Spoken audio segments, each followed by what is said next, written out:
Ladies and gentlemen, we're here in Brookshire, Texas for the matchup between the Brookshire Royal Falcons and the Liberty Panthers. It is yours truly, the Running Rail, and the Ford F-150. Dr. Ford, how you doing on today? Well, I'm excited to be here. The lights are bright. It's another Friday night, Reverend Jones, and we're rocking and rolling, getting set for kickoff, and we'd like to thank all of our listeners to the Open Mic broadcast. This broadcast is exclusively brought and then presented by the Open Broadcast Network and yours truly, F-150, as well as the Running Web. Right now, we're hearing the school song for the Liberty Panthers here at the Falcons Nest as we get set to hear from the Royal Marching Sound Machine in just a minute. And we're getting ready for tip-off.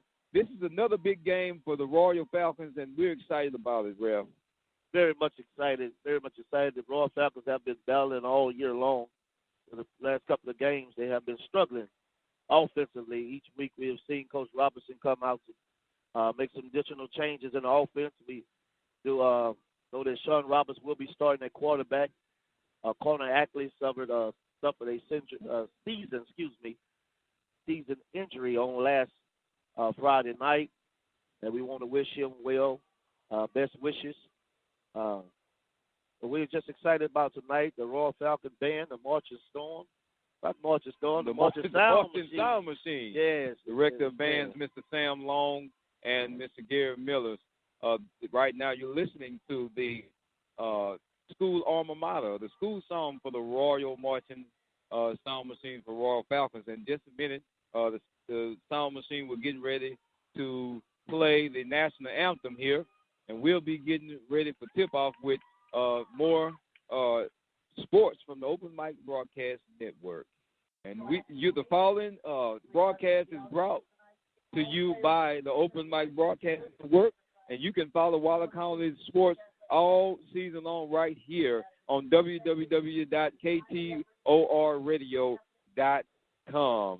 This is Ford F-150 and the Running Rev, and we will be broadcasting tonight's game. The conditions on tonight, the weather is kind of cool. It's about 75 degrees out here on tonight, and it's clear skies. The lights are bright. The fans are piling in here. It's a great night for Falcons football. Now let's get ready for the live coverage here. This is the voice of Waller County Athletics, and we are excited to bring you this. In just a few seconds here, the Royal Falcons will be getting ready for the national anthem. We also want to give a shout-out to all our sponsors. We want to give a shout-out to Michael Prince and my main man, Randy Allen, out there at Waller and the Hempstead broadcasting those games, and we hope to have scores and highlights. Rev, we want to take this time to just kind of recap the season's events. Like you said earlier, the Royal Falcons have been fighting hard. They went down pretty early in the season and had a battle against the Sealy Tigers, and the Episcopal Knights was a hard-fought battle. And we've seen a hard-fought battle against the Hempstead Bobcats, where early in the first half, the Falcons were looking pretty good, but after the second half kind of lost their gas, and the Hempstead Bobcats took off with that one. Yes, with our players playing both ways of the ball, offense and defense, it become a strong struggle to try to keep up coming in over that second half ball game. But our boys been holding tough, holding strong, and I'm proud of the way Coach Robinson has kept them together during their rally to get their first win of the season. Spoke with Brother Kevin before the game, number 8, for the Falcons. He is focused on tonight. He is focused. Oh, look, they bought out the Super Falcon tonight. Right, we like that. Raw football, light them up. I tell you what, that banner for the Falcons that they're getting ready to run through the tunnel. We're getting ready to start it. That's the fight song for the Raw Falcons. And the Falcons are sporting their battle red, the red tops, the red bottoms, red helmets, and we see the Liberty Panthers, I believe they're in the all-white on tonight. It's going to be a great game. The JV edition of the Raw Falcons took a win on last night. I believe it was 26-16. Yes. And those guys have given great hopes and aspirations to what we have to look for here for the varsity football of Raw Falcons. Each week that JV team comes out, play hard, come up a little short, like I say, both are playing our guys playing both sides of the ball, but they're showing character each week, progressively moving forward to make some things happen. Ladies and gentlemen, once again, you listen to the open mic broadcast here in Brookshire, Texas, between the matchup between the Liberty Panthers and our Falcons. And we want to take this time out to make mention of some of our sponsors here on tonight's broadcast. We'd like to thank Galileo's Mexican Grill at FM 529 Patterson. That'll be 1988 FM 1988 Patterson. And also the Learning Tree Daycare Center, 837 12th Street, Hempstead, Texas, 979-826-4703.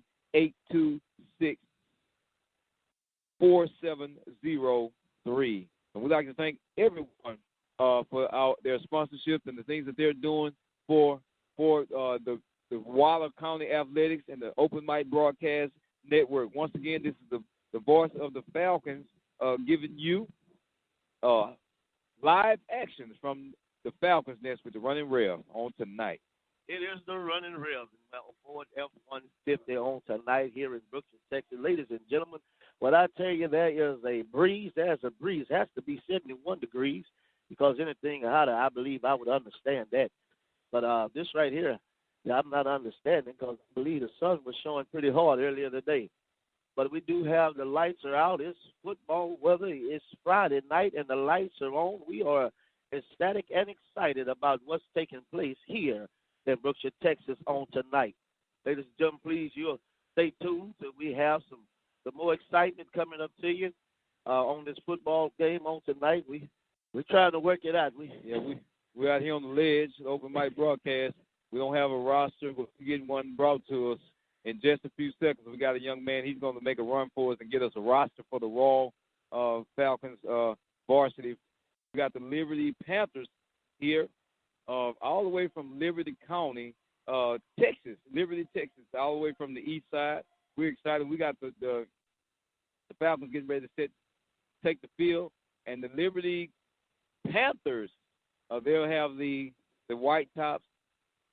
They'll have the white tops and the gold bottoms as they get set to come out of the tunnel. And this is, again, a key matchup for the Falcons. The Falcons, once again, have been pushing hard all season long.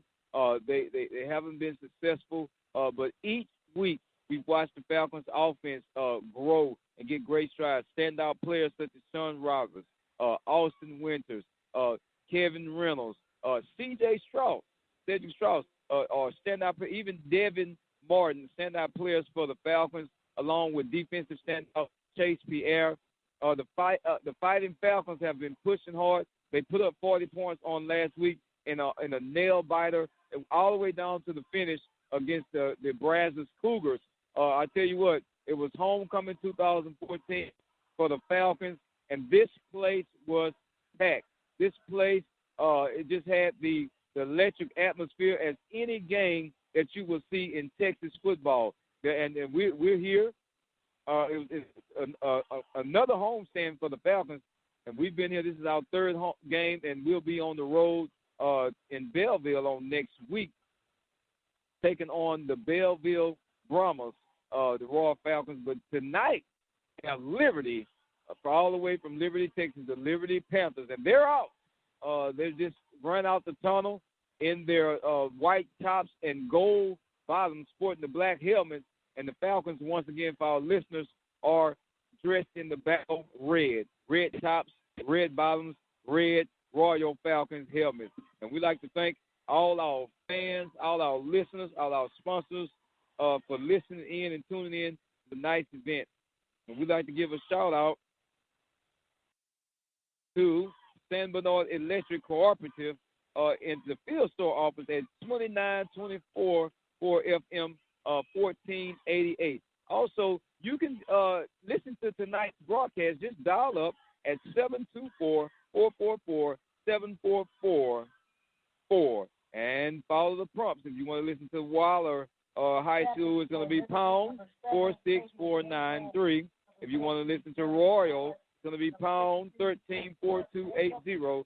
If you want to listen to the broadcast of the Hempstead Bobcats, it's going to be pound 135036. Number 4, Cameron Barley. Number 2, going to be Cedric Kennedy. Kendrick Kennedy, number 55 for the Captains, and number 50 and number 2 for the Falcons will be the captains on tonight. Once again, it's the voice of the Falcons, 40F150. It's an exciting night. I see blue, red, and we also want to just give a special thanks for everyone who's sporting their pink in celebration of the Breast Cancer Awareness Month. October is Breast Cancer Awareness Month here and all over the nation as we celebrate overcoming breast cancer and survivors and those and in memories of those that we've lost. And we just appreciate everything that has taken place, the strength that God has given us and the knowledge that he has given us to overcome such adversities as cancer. And we know that yet fighting to find a cure, but we're thankful for the wisdom and the understanding that he's given us with our doctors and the medicine and the things of that nature. And so we're overcomers by the blood of the Lamb and the words of our testimony through our Lord and Savior Jesus Christ. And we thank you that we're bringing you live sport here, Waller County Athletics, and we're getting ready to hear the Royal Marching Sound Machine play the Star Spangled Banner.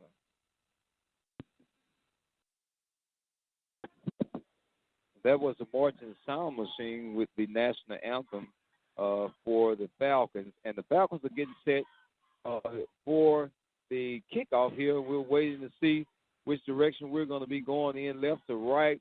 The Falcons will get set here on tonight.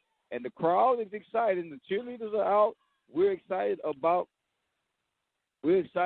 being here for tonight's broadcast. Once again, it's the voice of the Falcons, 4F150, and the Running Rev bringing you live coverage from the Falcons' nest.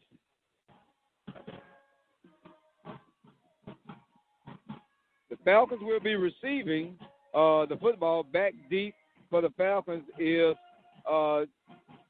Kevin Reynolds, Mr. Chase Pierre, and the speedster, Sean Roberts. We failed to mention earlier about the growth of Mr. Sean Roberts since the first time that they were allowed him to actually get into that offensive set. He's going to be in at quarterback on tonight, and he's doing a great job. And we've been watching him each week, and I don't know if they want to kick to him or not. And that's going to be Cameron Moore that's going to take this one back. He turns the corner, and the Falcons are going to have the football. Cameron Moore is the return man. The Falcons are going to have the football right at the 47-yard line to start out tonight. Actually, the Falcons will have the football at the 43-yard line.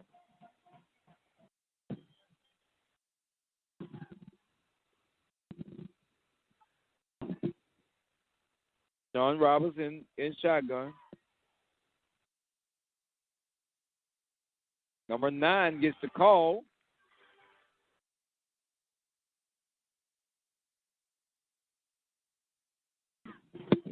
Correction on that carry. That's Kevin Reynolds. Looking at the Falcons set here with Kevin Reynolds and the speedster Sean Robinson, we can see how Coach Eric Robertson will mix it up on tonight. It's going to be 1st and 10, Royal Falcons.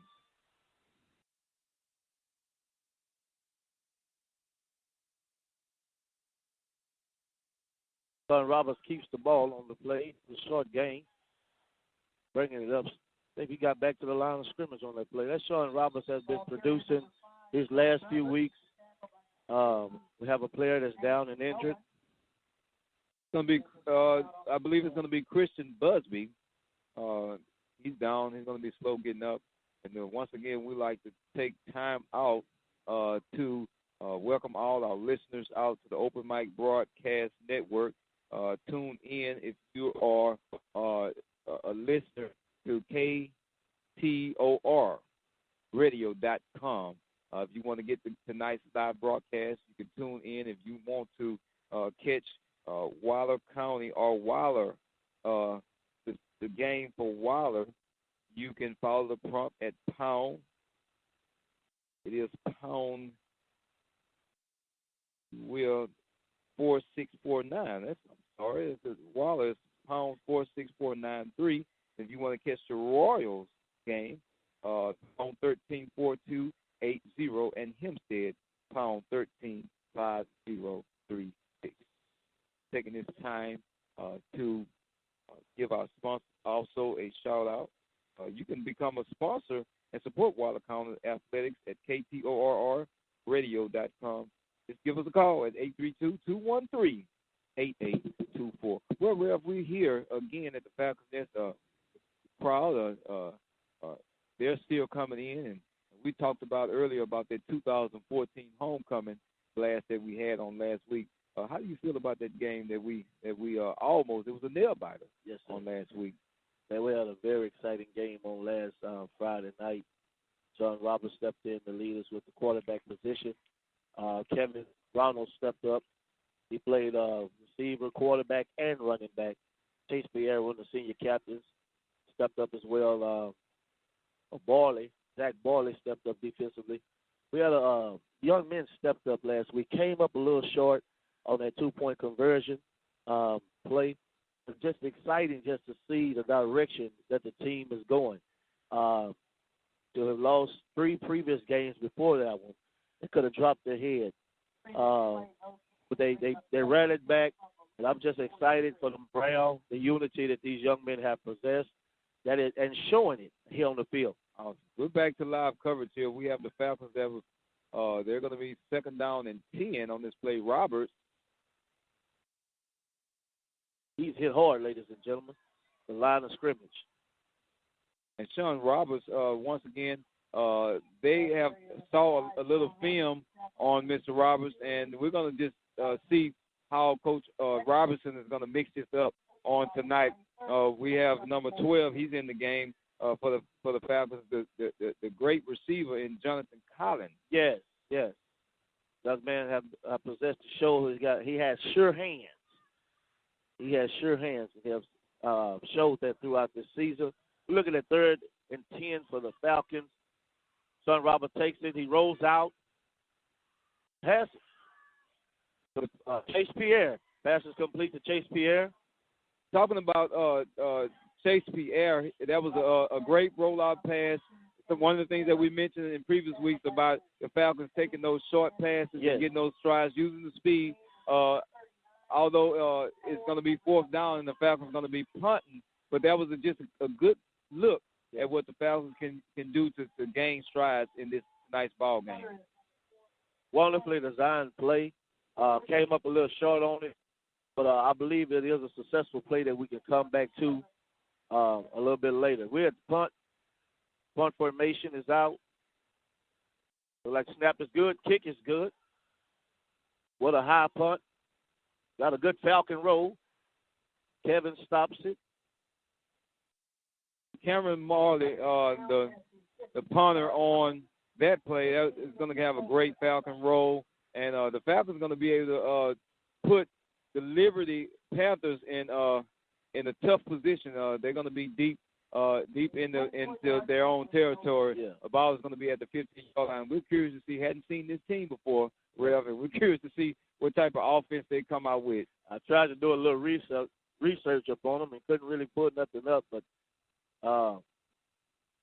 they did let us know that they have some key players out there that are going to highlight that. The quarterback, what could have been intercepted, ladies and gentlemen. And that's a fine expression of what the Falcons has been doing the last couple of weeks.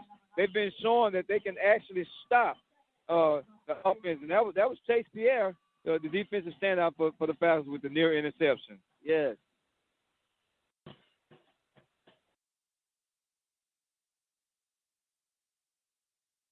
The Falcons look crisp and fast on defense tonight, swarming to the ball.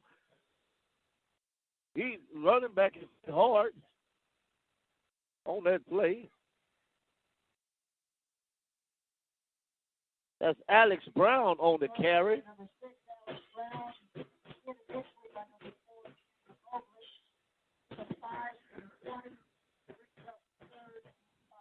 We have 3rd and 5 for the Panthers. We're looking at number 14 in that quarterback for Darren Mallett, a solid young man. He's rolling out. And a great play, but the Falcons swarm all over that one. Giving up the flats on that play. I believe that our defensive coordinator said, you're not going to beat me long. I'll let you beat me underneath, but you're not going to beat me long. After that first down play, and you're right, the Falcons have learned not to give up a play, and I like the way that the defensive coordinators are working hard for the Falcons in order to contain or to stop the big play. Yes.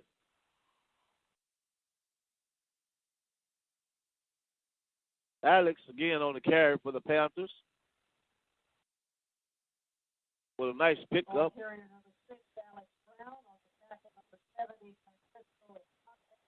Francisco Infante, number 70, the tackle for the Falcons.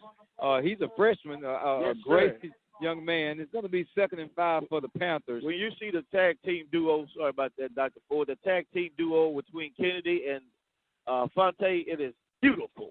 Yes, it is beautiful. It's great to see those two young men come together. As Liberty will pick up another first down, they are marching down the field, and the Falcons are going to have to get to the drawing board and put a stop on this. It's like the Falcons are playing just simple football, man on man. They're just running it straight ahead. I believe we're making some adjustments right now. I see the coach on the sideline making some defensive adjustments. They're going to a 5-man front. Got a rollout for the quarterback. He dumps it off.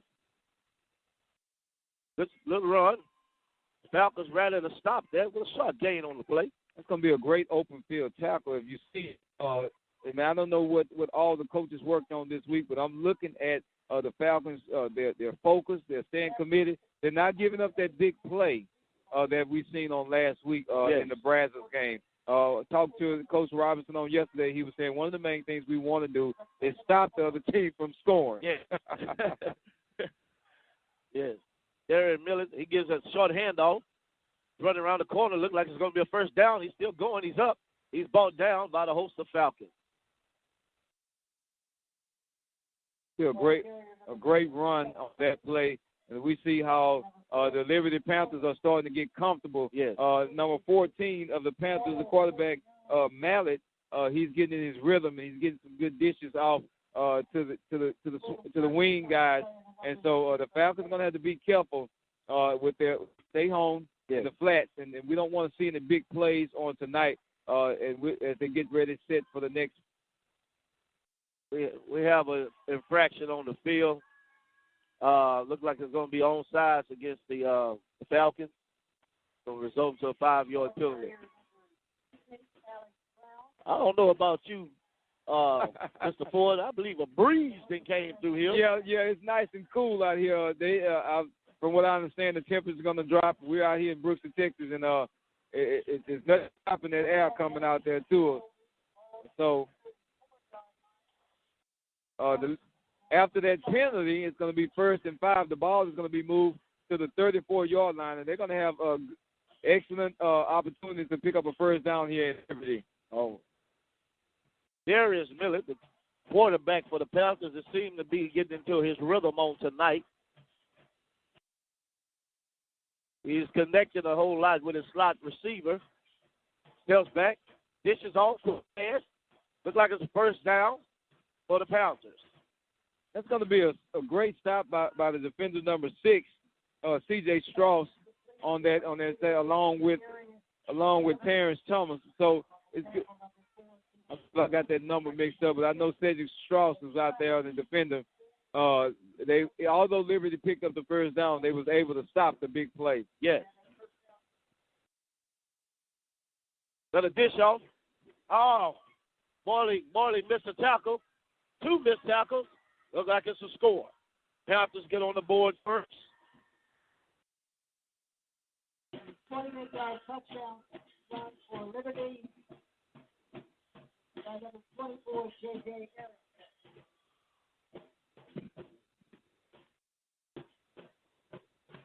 It's going to be a touchdown for the Liberty Panthers. They get set for the extra point. It's going to be number 1, Trevor Pierce.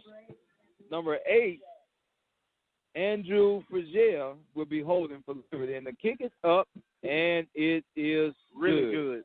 It's going to be 7-0.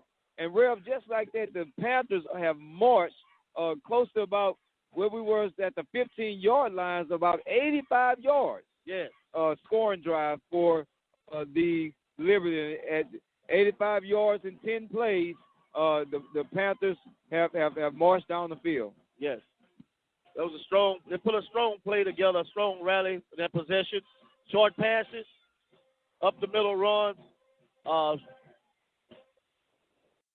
see it's benefited. Yeah, 6 minutes and 8 seconds to go in the first quarter. The score for our listeners who just joined us is now 7-0, Liberty Panthers. The Falcons have received the ball on the kickoff to start off the first quarter of tonight's ball game, but they were 3 and out and ended up punting, and the Liberty Panthers started out their drive on the 15-yard line and have marched all the way down the field for a 24-yard TD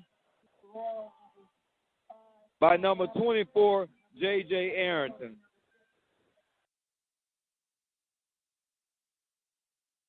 The Panthers are set to kick. Number 5, Sean Roberts is out. Chase Pierre. Looks like Reynolds is going to be a touchback. Yes, looked like he wanted to take that back. It went over his head. In the end zone. Touchback. Falcons are coming on the field. Offensive. Don Roberts is getting a few tips from the coach before you get back on the field. Falcons will take possession of the ball on their own, very own. I'm curious to see what adjustments, if any, the Falcons. I don't think they need to make any major adjustments just based on defense, but the offense is doing pretty good. Want to capitalize on those easy drives and make sure we get just up the field with our speed. Yes. Kevin Reynolds on a good pickup of 5 yards on the play. Hand off up the middle. Hit hard. He gets back. We've watched Kevin Reynolds on last week, and to see him and Sean Roberts, the 1-2 punch, it's just an awesome combination on offense. The Falcons have been using them wisely over the last couple of weeks, and I'm excited to see what these guys are going to bring. I'm telling you, the Falcons have a lot of speed. Yes. In their skill guys, and I'm looking for great plays on tonight. It added a strong spark to the offense to see Kevin Reynolds and Sean Roberts in the backfield. It added a strong spark up there, and then rotated out with corner Ackley, changing the pace. Right, it was a passing game. It was a different look. That's going to be number 4 on that carry, Mr. Cameron Marley. He didn't gain but probably about 2 yards. It's going to be 3rd down and 5 on this play for the Falcons. 3rd down and 5 for the Falcons. A little mix-up out there. Yeah, they got it together. John Roberts on the keeper. Set up the middle. He's hit hard. He bounces off. Ladies and gentlemen, he's on the sideline. It's a great run by Sean Roberts. He picks up about 15 yards on that play. He not only got the 1st down, but he got an extra 10 yards. If the Panthers are not careful, they're going to have to wrap him up. Yes. Because he's a speedster, and if you don't put the hit on Sean Roberts and wrap him up, he's a train. Yes. That little engine can go. It's going to be a 1st and 10 for the Falcons. They'll have the ball on the 50-yard line. Sean Roberts probably with his 3rd carry on tonight, giving the Falcons another positive game. He rolls out the pass. He's looking for Kevin. A little bit too high. Pass too high for me. Excuse me, that was C.J. Strauss. As we see the Falcons mix it up again, and I like to see them do that more. And just if Roberts can just get that pass, the Falcons are going to have a great success at that offense on tonight. We've talked about it time and time again. Short passes, 5 and outs, 7s and outs. That's what's going to get the Falcons going. All that adds up. that all adds up. Tell you what, the game is exciting. The ball carrier is pushed out of bounds. Ball carrier number 8. That'll be number 8. Number 8, Kevin Reynolds, the ball carrier with a gain of 3. The ball will be taken down to the 47-yard line.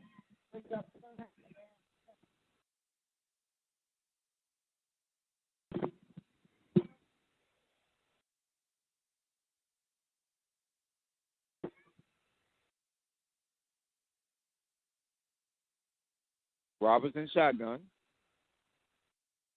Morley gets the handoff. He stopped immediately. Yes, he stopped immediately, and I'm not too sure that was the correct play for the Falcons on the 3rd and about 7 yards to go, and then it's a loss on that play. Normally, you want to see a quick out, or you want to utilize Sean Robinson in a different capacity in that play, and so I'm sure Coach Robinson will look at that and not really want to do that again, because that's going to cause the Falcons to give up the ball quick. We don't want to allow 3 and outs. Good snap, kick, get a Falcon roll, rolls out of bounds.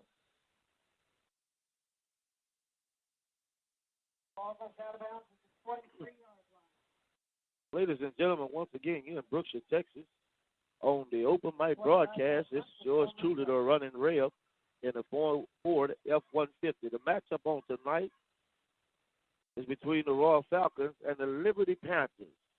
Panthers jumped out on top in the first quarter, top of the first quarter, 8 minutes on the clock with a strong run. Just get 6 on the board with a field goal to make it 7. Falcons are progressively moving forward. The defense is on the field now. That's number 14 for Liberty. Pass is up. Once again, you're looking at the pass being completed by number 88, Gagaris McQuarta. And the Falcons want to be careful. You don't want to let them get comfortable in their setting. It's looking like Liberty started getting comfortable in their passing game.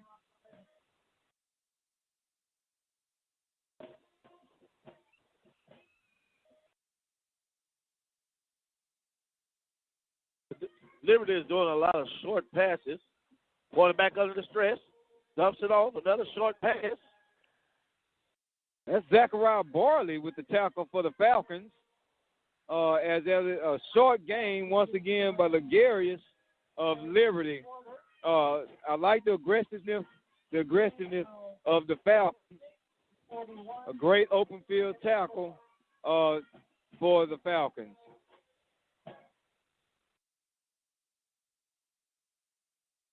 Falcons on their third play of this possession.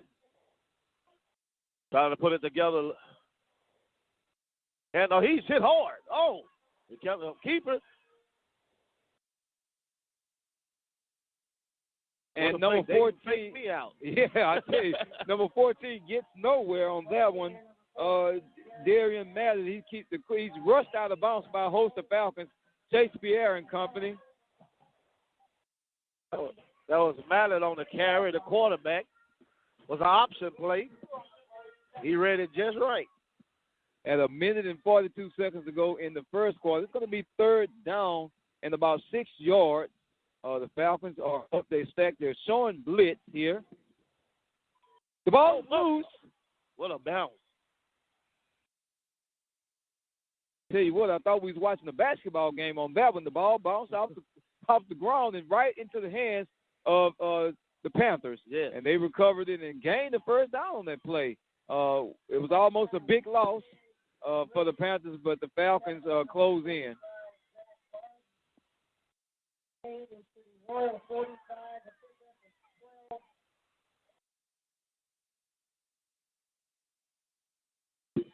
First and 10, Liberty.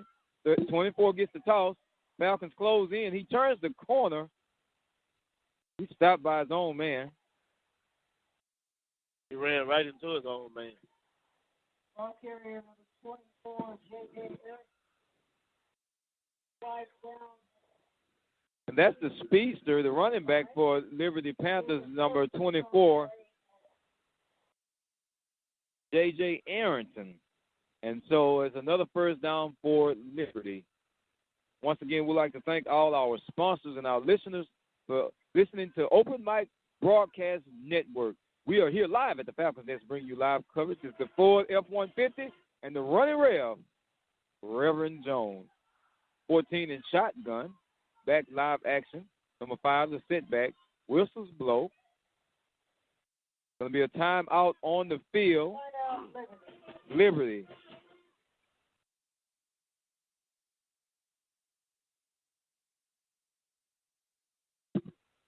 38 seconds left in the first quarter. Score is still 7-0. The Panthers in the lead. We want to take this time out to give a shout out to our sponsors. We like to thank Armor Industries at 936-372-1234. Give them a call. They're located at 4102 Highway 90 in Waller, Texas. We also want to give a shout out to the Varsity Grill. Catfish on Fridays. My. Miss Diana Ross. We appreciate you and yours. Keep the business going and keep the grease hot. All you do. We're back in live action here. The band striking up, and the Falcons are excited. We like what we see here. The lights are bright. And coming out of the timeout, we have number 14 of the Panthers. Falcons are showing blitz. Number 5 gets the call. Up the gut. Taken down by number 45, Zachariah Barley. Zachariah Barley has been playing hard on tonight for the Falcons. Couple of missed tackles, but he's redeeming himself. Dick Short picks up on the play, bringing it to 2nd and 4 for the Liberty Panthers.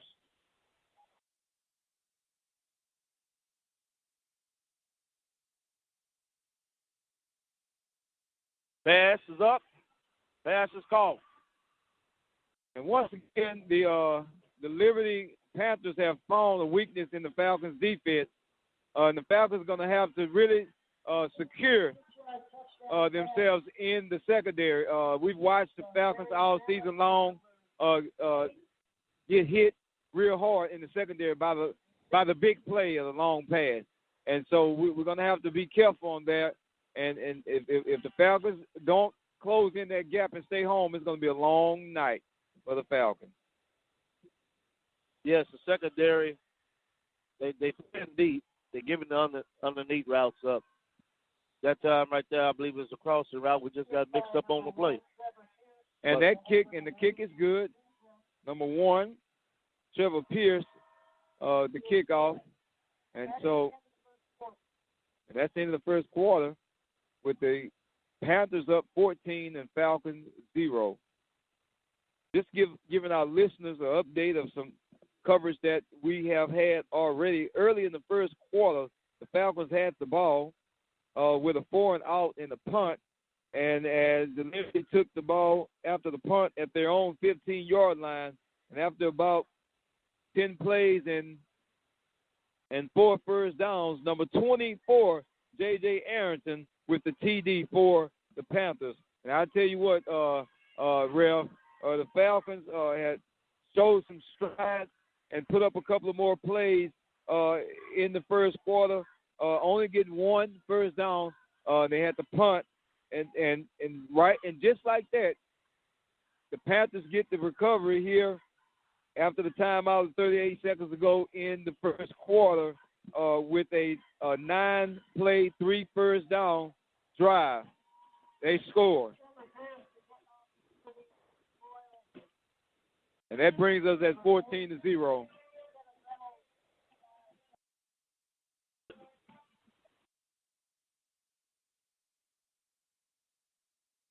Now C.J. Strauss. Sean Roberts is on the carry to return. He's pushed out of bounds at the 25-yard line.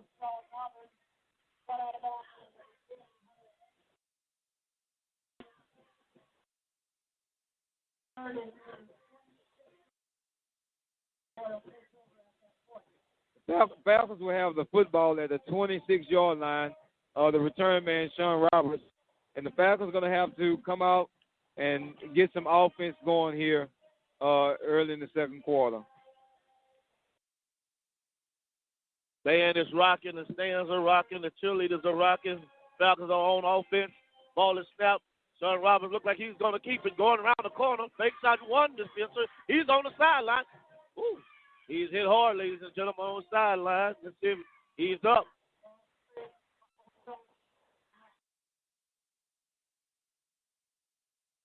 The Falcons are looking good using their speed. As always, when they utilize Sean Roberts, Kevin Reynolds, Austin Winters, and they mix it up, Cedric Strauss, they're going to have success. Now the Falcons are going to have to continue. They don't want to slow the ball down. They want to keep the Panthers defense on the back of their heels and try to set up a scoring drive here as the Falcons get set at 1st and 10, ball on the 35. For the first down pickup. First down. Like the handoff and go well. Sean keeps the ball. He's running. He's running out of bounds. Roberts was not able to turn the corner. A lot of juking there. And one of the things we saw on last week, although we are excited to see him being used, but we don't want to see him running on every play. And when it comes time for the yardage that we need, he's out of gas. He seems like one that never runs out of gas, but you got to be careful having him play quarterback. He's playing return man. He's doing a lot of things, and so you want to try to keep him energized, and you want to try to keep him going at second down and a couple here for the Falcons. Falcons, the third play of the drive. Sean fakes out three people. He rolls out, got a man wide open downfield. Ladies and gentlemen, he dropped the ball. He was wide open. These are the plays that the Falcons are going to have to capitalize on. Jonathan Collins must have saw the end zone because he headed to the end zone before he had the ball. A great, display of improvisation by Mr. Sean Roberts to keep the ball alive. Yeah. He gets a good pass in the look downfield and unfortunate drop pass. He will definitely hit it to the end zone. Roberts.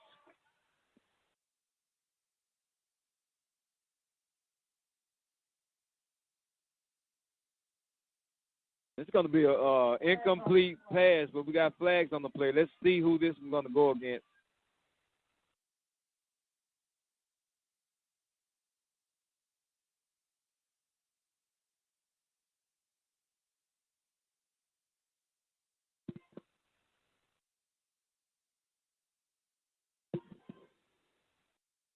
Into the fifth play of this drive. We've been seesawing, been going forward and going backwards, going forward. It's going to be fourth down for the Falcons. The penalty is going to be declined. It actually was against the Falcons. Yes. a pass interference. And, you don't see that much on the offensive side, but we're rolling here. The Falcons get set to kick. Cameron Morley will be kicking. Back deep for Liberty is number 7, Tavion Daniel, the junior for Liberty. The punt is up. A short kick. Very short. Let it roll.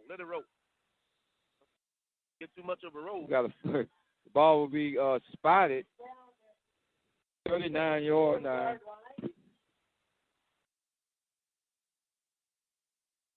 Once again, ladies and gentlemen, you're on the open mic broadcast with yours truly, the Running Rev, in the Ford 1F50, the Royal Liberty game.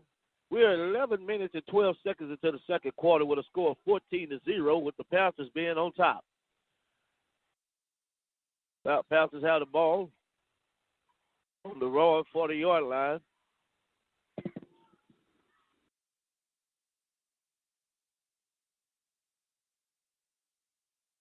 Darian Millett, quarterback for the Panthers. Handoff, keeps the handoff, running around the corner, trying to find a sideline. He stopped on the play. A great shot by the defense of the Falcons. Number 45, Zachariah Barley. He's all over the place. We've watched this young man. He's grown a lot. Didn't get a chance to see a lot of him last year, but this year he's focused. He's maintaining the things that he needs to do, and I'm excited to see him out there. Outstanding young man. Zachariah has an eye for the football. Wherever the football is, you're going to find Zachariah Barley. He has an eye for the football, and he just goes like a magnet that draws it there. Have to throw a handout, go around. Hold on, we got to stop. Awesome tackle.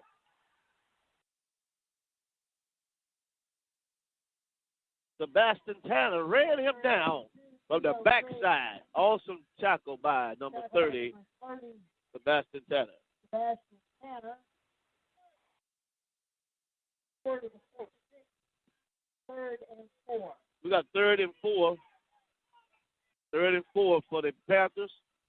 Have a roll out. Toss out. Looking for his blockers. He stopped. But not after gaining the first down. Not after gaining the first down. This is the 3rd play. That was the 3rd play for the Panthers in this possession. The ball is going to be placed at the 43, 11 yards for the Liberty Panthers. Mitchell Reed in on that play for the defensive efforts of the Falcons. The Liberty is marching. That's running hard. That's running hard there. Running back, number 6, Alex Brown with the run. He was hit at the line of scrimmage but kept moving to motor his way for a 7-yard gain on the play. Panthers are playing simple football, straight, running ahead, running to the side, nothing fancy. Straight football. And you're right, Rev. Nothing fancy. They're just, out left to right. I mean, and the Falcons are going to have to try their best to stop this offense. I mean, because they're just pounding the ball. They're just pounding it in there. Although we have a lot of football left, that's an incomplete pass out of bounds by the Panthers. But we have a lot of football left in the game at 9 to go in the second quarter. But the Falcons don't want to let this get away from them early. Yes. Yes, we don't want to get away from us. So Coach Robinson is making some adjustments, try to stop them from scoring. It's 9 minutes, 6 seconds into the second quarter. Looks like it's a quarterback sneak. He keeps it. He gains the first down.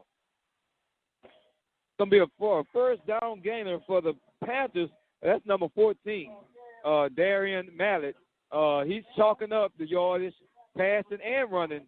And Zach Farley with the stop for the Falcons. That's the senior captain for the Panthers.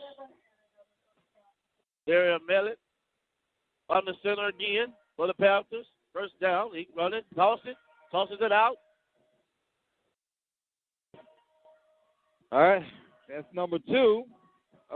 Tino Briggs. Tino Briggs on the game. Yeah, Tino Briggs, a junior for the Panthers. He was taken down by a host of Falcons, if you will, led by Mr. Chase Pierre, the defensive captain of the Royal Falcons football team.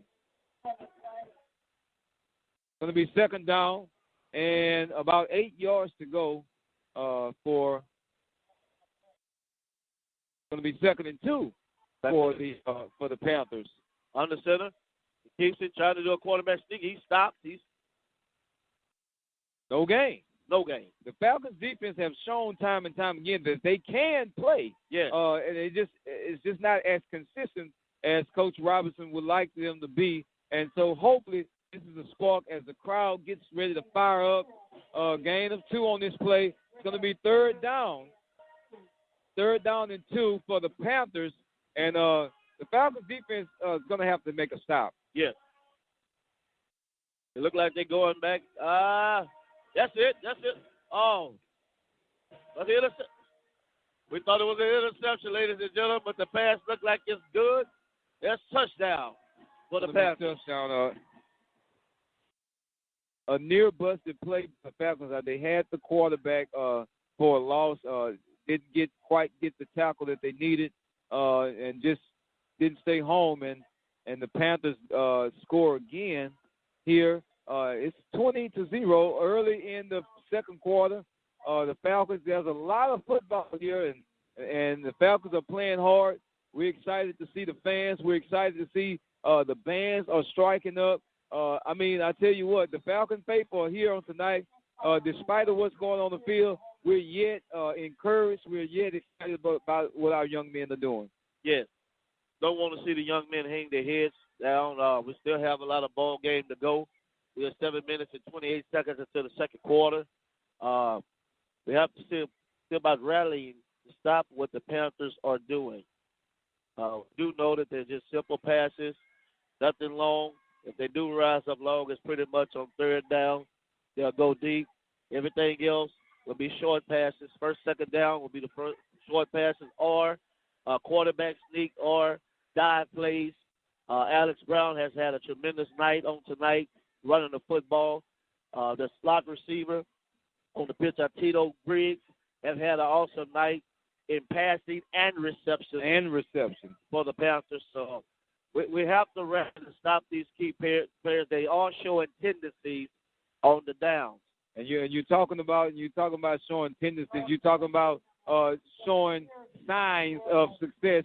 The Falcons have had spurts, a couple of bright spots. Sean Roberts, a couple quick first downs late in the first quarter, putting the pass, but they could not capitalize against the Panthers, and they ended up punting the ball. It's a short kickoff. The ball is loose as planned. And that was set play by the Panthers, onside kick, if you will, a short kick. The Falcons were not ready for it, and the ball was jumbled up in the air. Looks like number 39 for Royal wasn't quite ready for that one, and we'll let him go on that one. We're not going to, but we know that, we've always told our guys, hey, let's not complain about time, and when you get in there, be the best.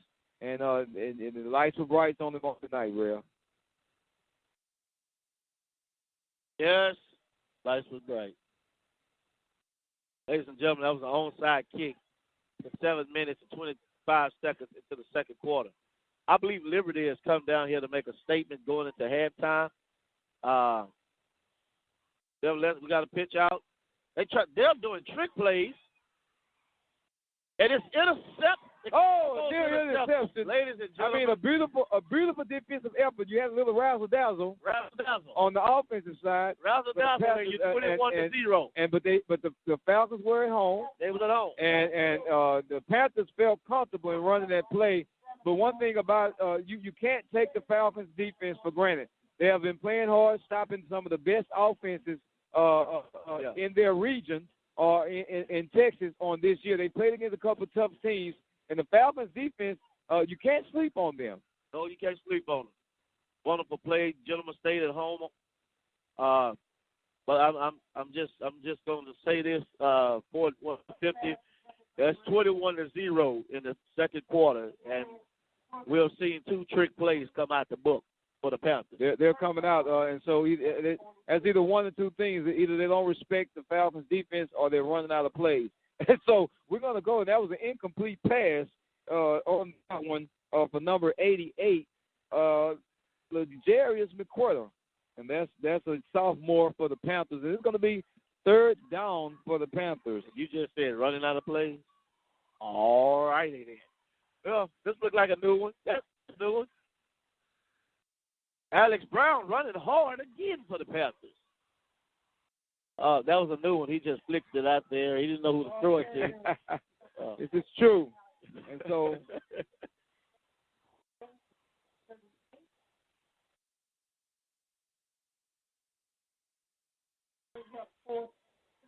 It's going to be 4th down and 2 for the Panthers. And the coaches are shouting.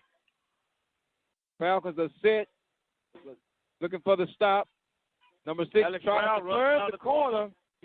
And he gets it over, taken down Cameron Marley.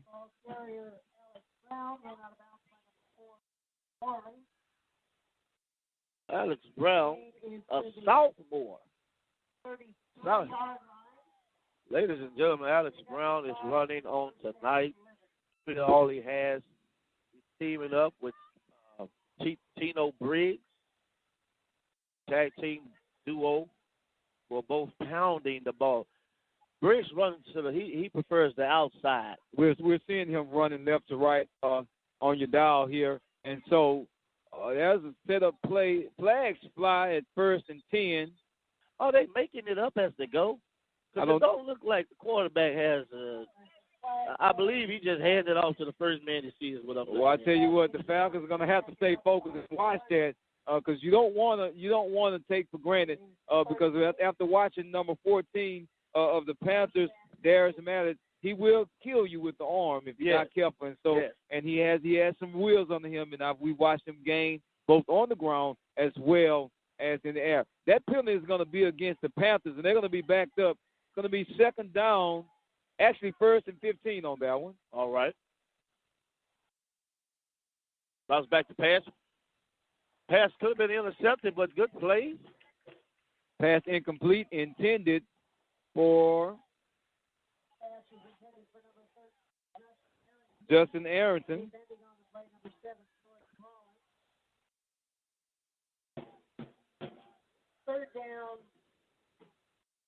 It's going to be a 3rd down. It's going to be a 3rd down and about 12 from the 38 for the Liberty Panthers. Panthers in the shotgun, hands off. He's brought down immediately. Flag on the play, so might be against the Falcons. Maybe a face mask. That's unfortunate because the defense was holding. The defense had a great defensive stop, and we're looking at the Liberty Panthers back up here. Oh, it's going to be against the Panthers. Yes, sir.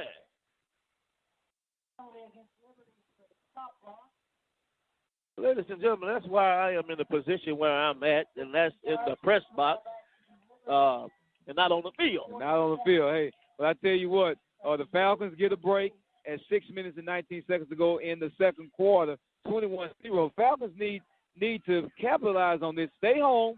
They can use a great defensive stop. It's 2nd and long, 2nd about a mile, if you will. I believe it's going to be a pass. Flags fly. The Falcons are lined up in man-to-man coverage on a 2 and seriously long.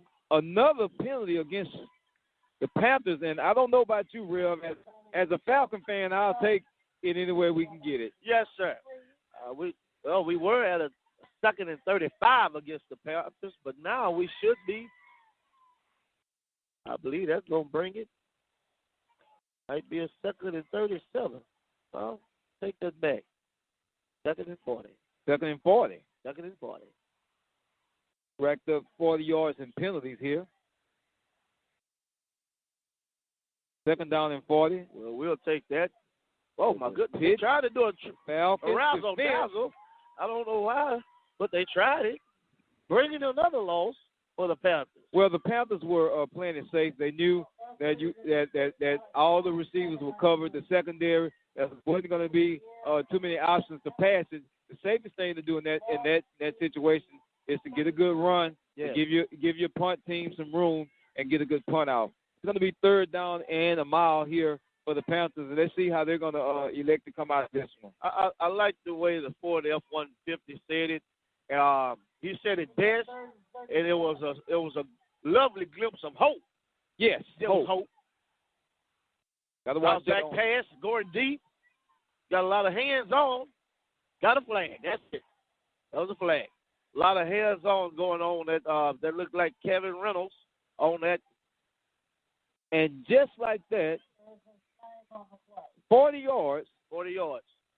the Panthers are bailed out on a pass interference by one of the Falcons. I do believe, me being in this position where I'm at, I'm not a specialist on this, but I believe there's a lot of hand movement going on both sides. Now, is it going to be a spot foul, or we're going to just get 15 yards on this one? Oh, we look like it's 15 yards. And the Falcons are going to get break on this one here. And it's going to be a first down, automatic first down.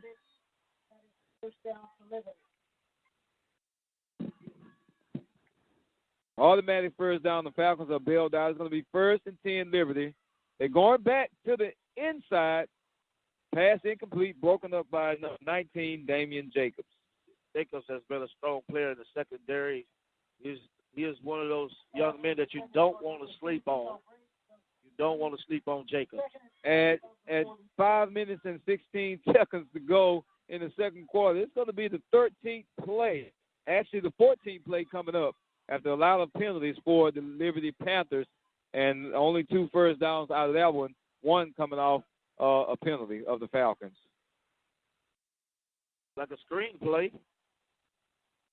Got a lot. He has blockage. He looked like he's break free. He broke free, ladies and gentlemen. It's going to be a Liberty touchdown. We have a low. That is a strong flag. It's going to be a flag, and after the touchdown, after the play, it's going to be unsportsmanlike conduct against the Falcons. We saw this a little bit on last week. A lot of aggressiveness after the play, and we love to see our guys fired up and ready to play, but we got to have self-control. And I know that Coach Robinson, we spoke to him earlier this week. Actually, I spoke with him on yesterday, and just even speaking with some of the other coaching staff, how important it is to try to get those guys to understand that some of those actions they don't really need. It's not necessary to push a guy after the play. Let's stay physical within the game, but within the confines of the rules of the football game.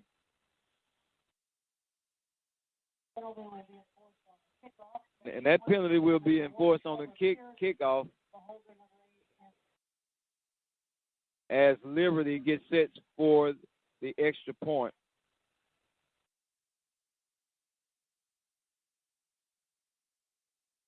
Like the kick is good. 5 minutes and 2 seconds into the first half of football. That touchdown was by number 8, Andrew Frigid. Score is 28-0, with the Panthers leading at this time. Falcons have to go in at halftime and make some strong adjustments before this football game gets seriously out of hand. I can see the frustration on a couple of the seniors' face. And you talk about frustration. Last year was not a promising year for the Falcons, being 1-9, and here we are getting ready. Another 2 weeks into district play, going in at 0-4 here, and it's hard. And I asked, one of our coaches, Anderson, one of the JV coaches. He's a new coach coming in from Florida, and they had many winning programs there, state championships, and he also played at the University of Florida. And I asked him, how do you keep motivating your guys? Even when you have to forfeit games, even when you have to cancel games, or even when you have losing seasons, and one of the things that he told me is that you got to keep pushing. Yeah. You got to stay positive. You got to, take it one day at a time, one game at a time. You have to go in like it's a new season every week. Got to continue pushing. Can't lose hope of what's going on because of what's going on around you. I like the way the young men, they still running on the field. They still have a determination to make some things happen in this ball game. Falcons will have the ball at their 20-yard line, 1st and 10. Sean Roberts.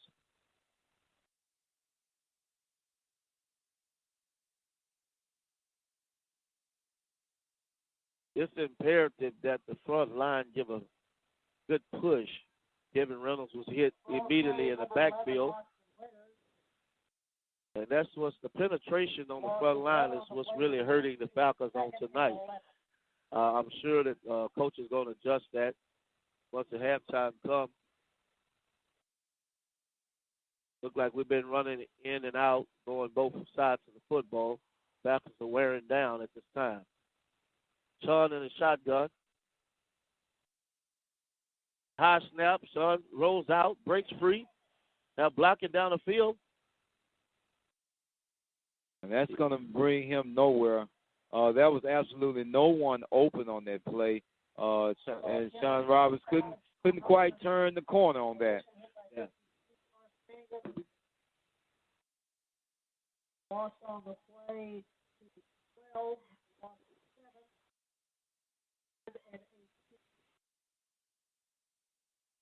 It's going to be third and 18 for the Falcons at 3:46 to go in the second quarter.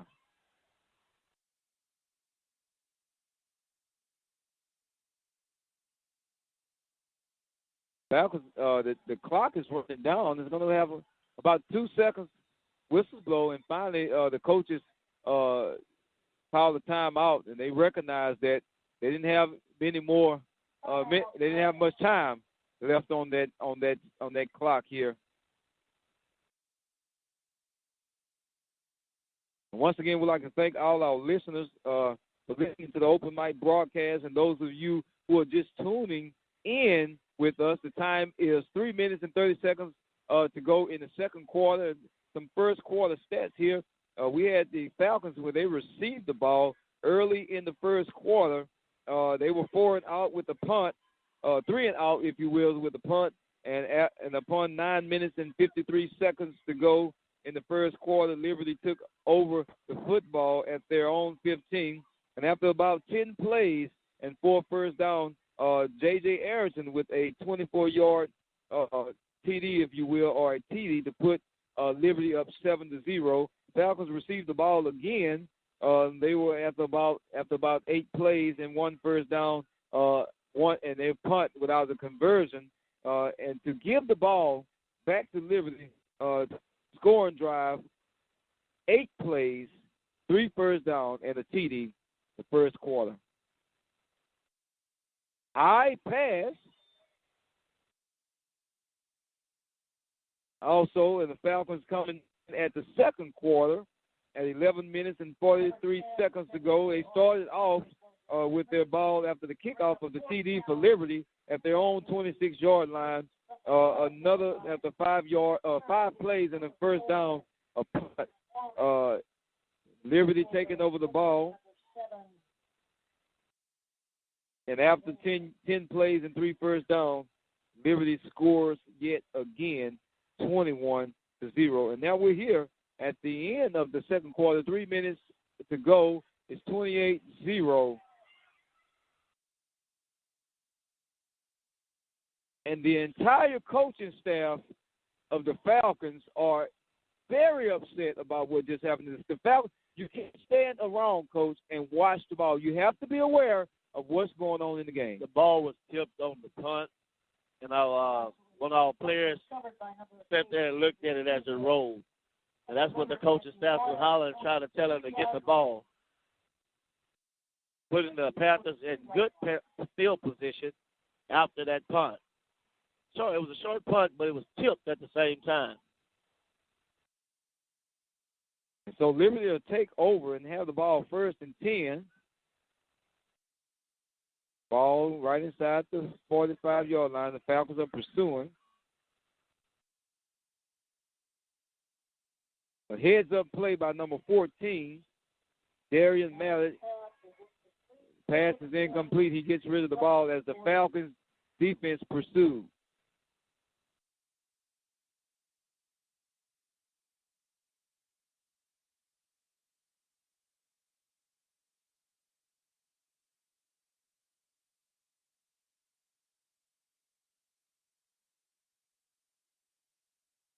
Second down.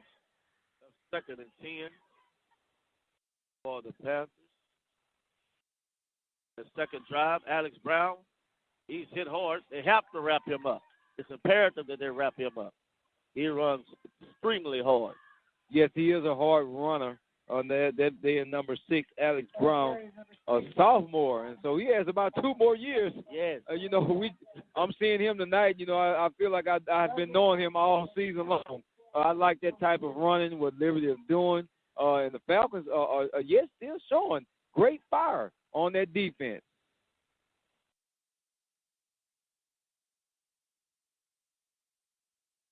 Liberty went to one of those old school great plays, the old wishbone.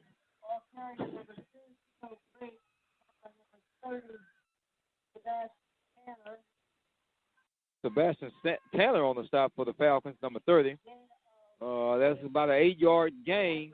It's going to be 4th and 2. Once again, the Falcons are going to have this is a big play for them. They're going to have to come up with a stop to try to kill the run of the Liberty Panthers. And normally go quarterback sneak on this. Look like he'll be heading it off. Got a fumble. Falcon recover. And finally, you see a bright spot here. I mean, the Falcons have been pushing hard. A heads-up play. Yes. See the ball, get on the ball. And so we're excited. I believe it was Zachariah Barley that got into that play there. I believe I said it earlier in the broadcast that he has an eye for the football. He's a magnet that goes straight to the ball, and that's what declared on tonight with that fumble recovery. Still a minute and 53 seconds into the second quarter with a score 28-0, with the Panthers being on top. Falcons in that first play of this drive. Ball is handed off.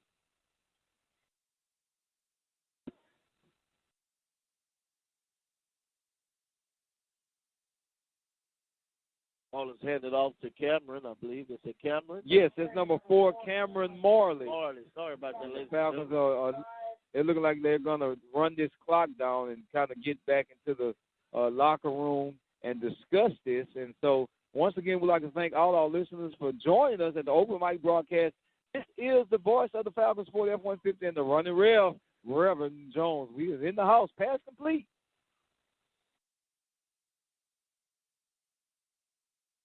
Jordan Rollins, another standout offensive and defensive player for the Falcons. A great game on last week, but yet as great a game he had, he cost us the Falcons some yards down the stretch.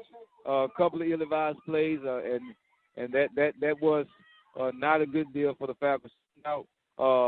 Costing them the game. Yes.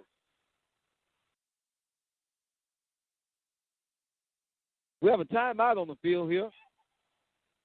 We're going to take this time to just give a special thanks to all our Open Mic online donations, our sponsors here, the Green Lawn Care, and we got Hempstead Independent School District, Larry's Automotive. We also like to give a shout-out to Temple of Refuge Ministries, as well as the Waller County Bulldog Club. Thanks for your support, guys.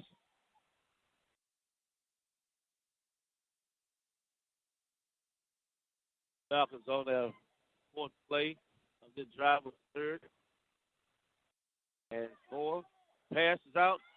Almost intercepted, ladies and gentlemen. Good pass.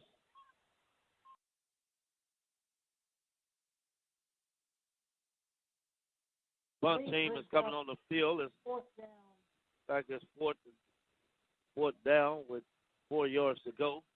With a minute and 3 seconds in the second quarter.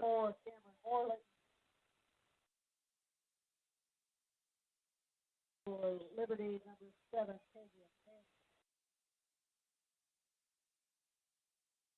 Bring up the ball. Is high snap. Cameron Marley. Up. The Falcons get a good bounce. And I still don't understand why they're chasing that ball. If I'm the coach, I'm running away from the ball after that last punt for the Falcons. You know, you tell you guys, stay away from the ball. It's a live ball unless we're going in for the touchdown. And so you don't really want to stay around that ball. And it's going to be 53 seconds to go. The ball is going to be fielded right at what looks like to be the 27-yard line. The Liberty Panthers will take over at their own 27 as Mr. Darren Madden and company take the field.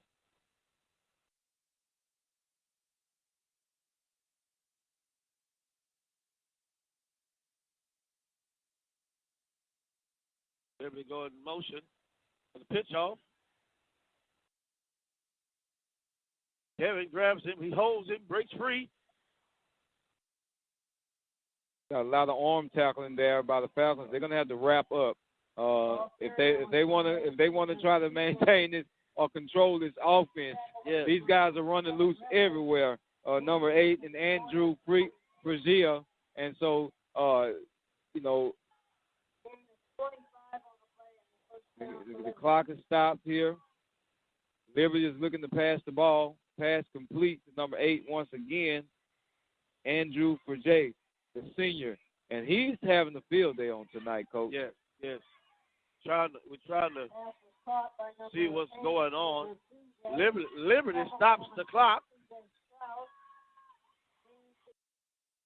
They want to go into halftime with another score. It's going to be. They're going to call a timeout on this play, and they're going to think this one over. And I'm almost willing to bet that they're not going to sit down. They're going to attempt to try to up the ante. They're going to try to put some more points on the board. Yeah. Looking at this offense, they're scoring at will, and so I tell you what, the Falcons have their hands full. We've been watching teams score big on the Falcons early in the game, and so it's unfortunate. This is a young team with a new coach, a new system. They're rebuilding. We're pushing hard to push a positive effort here for the Falcons in the Royal Independent School District. And so it's going to take some growth. It's going to take a little bit growing pains as we see young Connor Ackley. He's out with the season-ending injury. And so it's just a lot of changes for the Falcons. Got a screen play. Pass incomplete. 24, Jason.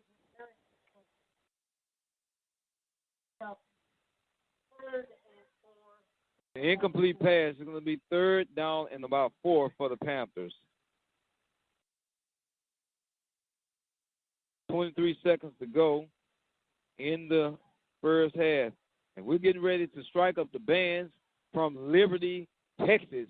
Liberty Panther Marching Band will be taking the field in just a minute. And we'll take a break here and let you guys listen to this halftime score. We here live as Friday Night Lights at the Falcons Nest in Brookshire, Texas. Self Ford F-150 and the running Rev Lee Jones. We're getting ready to hear from the Marching Sound Machine under the direction of Director of Bands, Mr. Sam Long. We're excited. The crowd is out. I see the Falcon Red, the Falcon Faithful.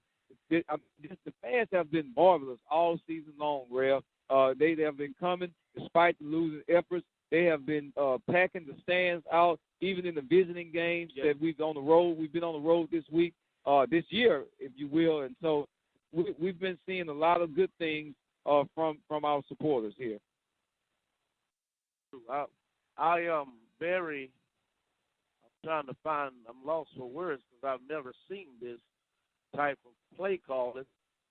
But going into halftime, and Panthers just spiked the ball to stop the clock. Well, they're playing it like it's at the end of the game, and the game is tied, and they're trying to get a score. And so I see what they're doing is some smart football, smart coaching, and see right here, from what I'm noticing from the coaching staff of the Liberty Panthers, they're getting ready. They're getting ready, and so they're doing some things they would normally do deep into the season, running into some district games. It looks like they're doing some things. They're throwing some plays out there to try to, practice, if you will, for lack of better terms. Nothing against the Falcons, but they're running the score up. They're running the score up, Coach. And so we can smooth that over all we want, but, it's unfortunate. But the Falcons, I believe, are going to be almost picked off we got flags on the field. Alex pass broken up by number 19. It's going to be Damian Jacobs. And it just seems like the ball does not want to stick in the Falcons' hands. Whether we're on offense or defense, we've had some great looks, and we haven't been able to pull that in. Well, they bought the field goal unit out, like they trying to kick a field goal.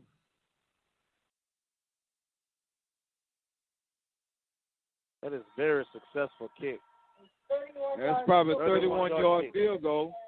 That's going to be the halftime, and we're going to take a break here and get back. And once again, you're listening to the Open Mic Broadcast Network right on www.KTORradio.com with Ford F-150 and the Running Rev. You're getting ready to hear from the Liberty Panther Band, and shortly after them will be the Royal Falcon Marching Sound Machine. Yeah.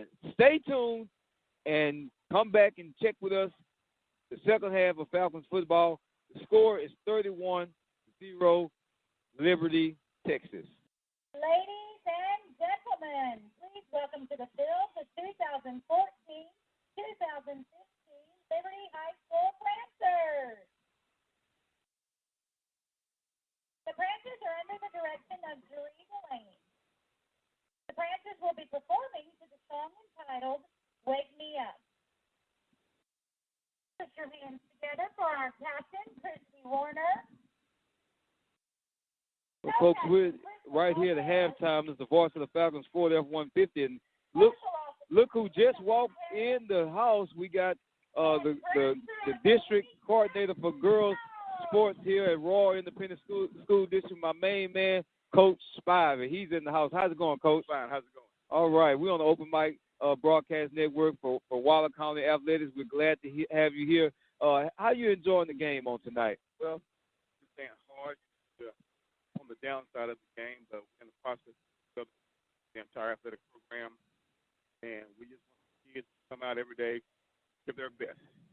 It looks bright for us. Oh, that's awesome, man. We talked about it earlier in the game. We've been probably about 4 weeks into this, and we saw our kids make great strides. We saw our defense stop some very powerful offense, and we've also put a lot of points on the board. And like you said, we are in the rebuilding season. I had a great opportunity to work with you on last year. I met you and welcomed you into the district, and just an outstanding guy. And I tell you what, listen, he's a sharp dresser, too. Just give us an overview of some of the things that you're bringing to the table for your girls, girls basketball and just girls athletics as a whole in Royal Independent School District. Well, develop kids starting as young as in the middle school, prepare them to come over to high school, help us out. The group of kids that we have right now are working hard, just like the boys are, and they have had to adjust to a different brand of work. We got them working, and we got them running, we got them lifting weights, and things to make them better, make them stronger. We are in a tough district where we face girls day in and day out that have 3 or 4 or 5, 6 footers on their squads, and we are very, very small. We only have one girl, probably 5'10". They're stretching it a bit. Right. So we're gonna have to rely on our quickness and speed just to be competitive this year. But right. Yes. From the 8th grade over in the middle school, we have a bunch of height, a bunch of athletes. Yes, we do. A bunch of raw talent that we can't wait to get, into the program at the high school. So again, we have to be patient. Got to allow the kids time to develop. Got to show them what discipline is all about. Got to get them to buy in to go to the trainer, the third staff. And again, just asking everybody to just hang in there with us, come out and see these days. Yeah. We're going to take our lumps right now. Oh, yeah.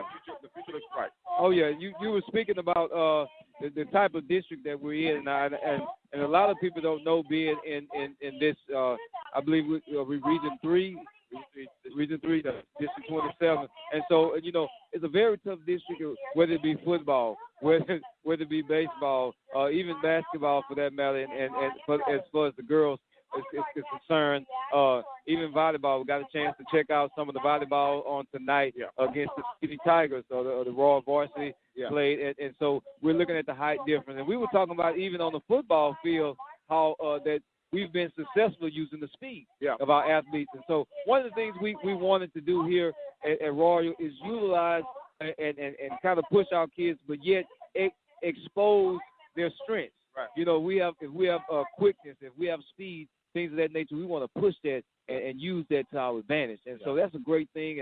And we talked about this several weeks. I spoke with Mr. Deontay Lewis at the Boys and Girls Club. They're doing awesome things over there. As an athletic coordinator here in the district, how do you see that vertical alignment with the Little League sports that's coming in, with the boys flag football team, and even for yourself, the girls volleyball? Well, you know what? Teaching the kids how to play any type of sport at a young age is the key to athletic success. You know, we use Katy as a model district. For years, those kids who play PB football, they've run similar offensive and defensive tactics as a high school. Right. And then by the time they get to junior high and middle school, they're already accustomed to the schemes of the Katy high school teams and those area teams there. Exactly. You know, I worked at Hempstead for 6 years, and prior to me working there for 15, 16 years, I volunteered my services in the program helping develop kids. And I'm a witness that if you develop them at an early age, by the time they get to high school with the fundamentals, you know, they have to have the basic fundamentals in order to play the game, and then that goes a long way. So it's like a jump start to any type of success, academic, whether it be athletic. You know, if you start them small, teach them while they're young, then by the time they get to high school, they've already developed a skill set that help them become better players. Awesome. And once again, we're here with Coach Spivey, the girls coordinator of athletics here at the Royal Independent School District. He's in the house. A lot of Falcon faithful here. And I tell you what, we're hanging in here. You know, win, lose, or draw, we're yet champions here. The Falcon pride won't be denied. And so we're excited to see our kids. Right now we're looking at the Liberty, her band, the Panther band here. And so I just appreciate you taking your time and just give us 3 keys to success in your athletic program with the girls. Some of the things that you tell your girls all the time, if you will, before you leave on tonight. Well, we tell the kids to be dedicated. Yes. You know, come out and make sure that you want to be involved in athletics with the state of price. Then have some desire.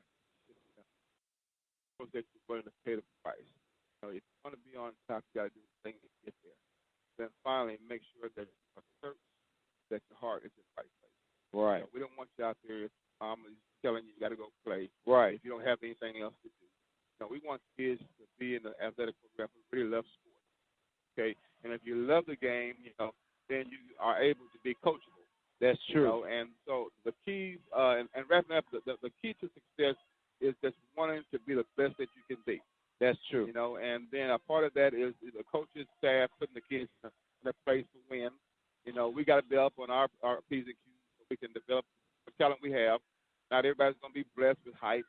You know, not everybody's going to be blessed with speed, but you got to use what you got and make what you want out of it. That's true. Well, we appreciate you, and I'm glad that you came up and talked with the voice of the Falcons for F-150 on the Open Mic Broadcast Network, and we're getting ready to sign out for a few minutes and finish this wonderful halftime show by the Liberty Panther Band, and we're getting ready to hear the Royal Marching Sound Machine. Once again, it's Ford F-150 with my main man, Coach Spivey. All right. Glad to have you, sir. Appreciate it. All right, have a great evening.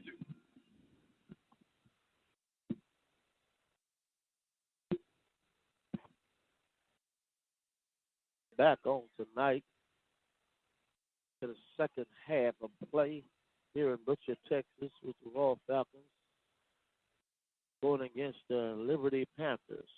Got a score of 31-0 at this time. Liberty is up on the scoreboard. It's been a trying first half for the Falcons. They're progressively pushing through, and we're thankful for that the injuries have been minimal during the first half of play. Talking about first half of play, once again, the key players that stand out for you in the first half of Falcons football here is going to be, of course, the quarterback, Darian Mallett, for the Liberty Panthers, as the Falcons get set to kick off to the Panthers to start the second half of football. first quarter action. We have the Liberty Panthers up 31-0, and I tell you what, they have jumped all over the Falcons on tonight. But the Falcons get a good kickoff to start the half, the second half of Falcons football, and the runner, he's bringing it out.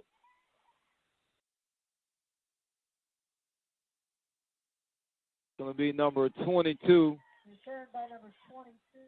of Liberty, Joe Wycliffe, a senior for the Panthers.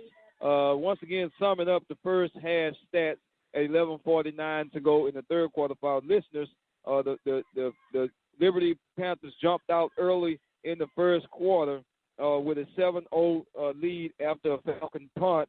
And then later, after another Falcon punt of one first down, the Falcons couldn't get it together. Liberty with a 7-yard play drive with 3 first downs, another TD in the personality of number 24 running back J.J. Arrington. He was a very bright spot for the first half of Falcons football here on tonight. We're here right after the halftime. The lights are bright. The crowd is still up, and that's going to be Liberty will have the ball. It's going to be the second play of this drive. They're going to have the ball at the 42-yard line of the Falcons, and so they're driving.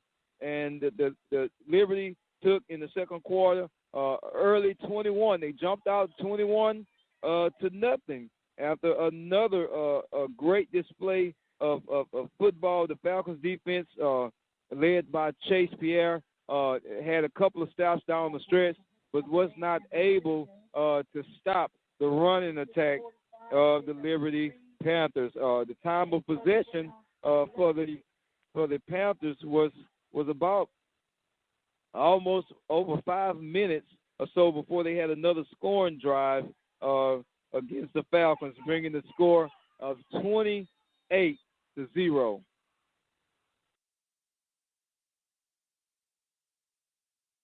Carrier number eight for the Panthers with that first down.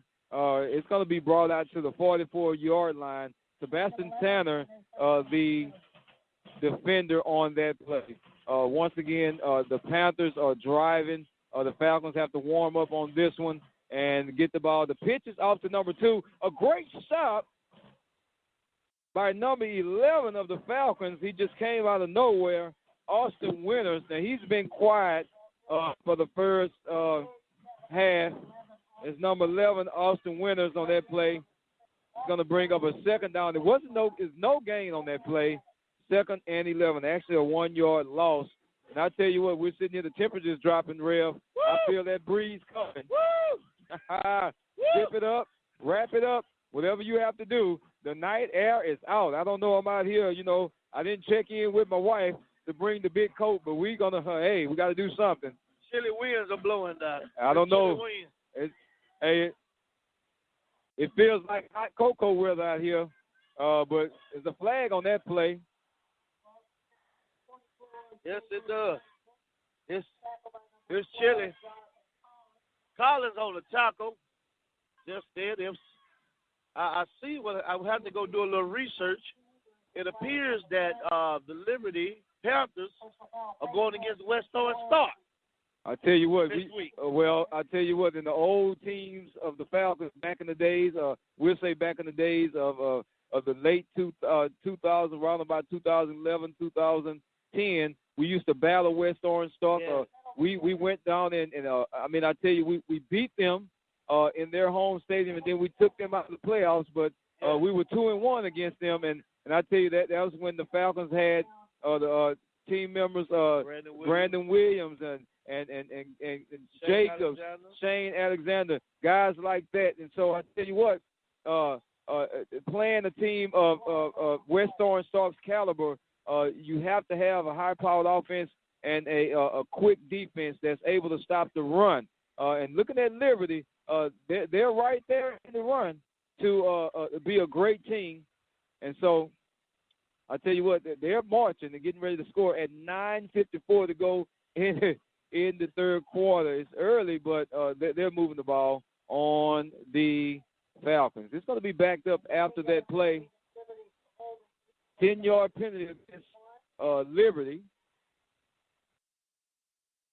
And going back to talking about the type of competition that we have in this district, or even in the preseason, or even before we start district play, we've watched the Falcons play some of the top teams in the state, not only in football, but in baseball, in volleyball, in soccer. I have to give it out to these kids. I mean, they have been resilient, Rev, and they have been pushing. They have not had a defeated attitude. These kids have pushed and came back to the classrooms every day, went back out to the fields, went back out to the courts. And I tell you, that's a spirit of a champion.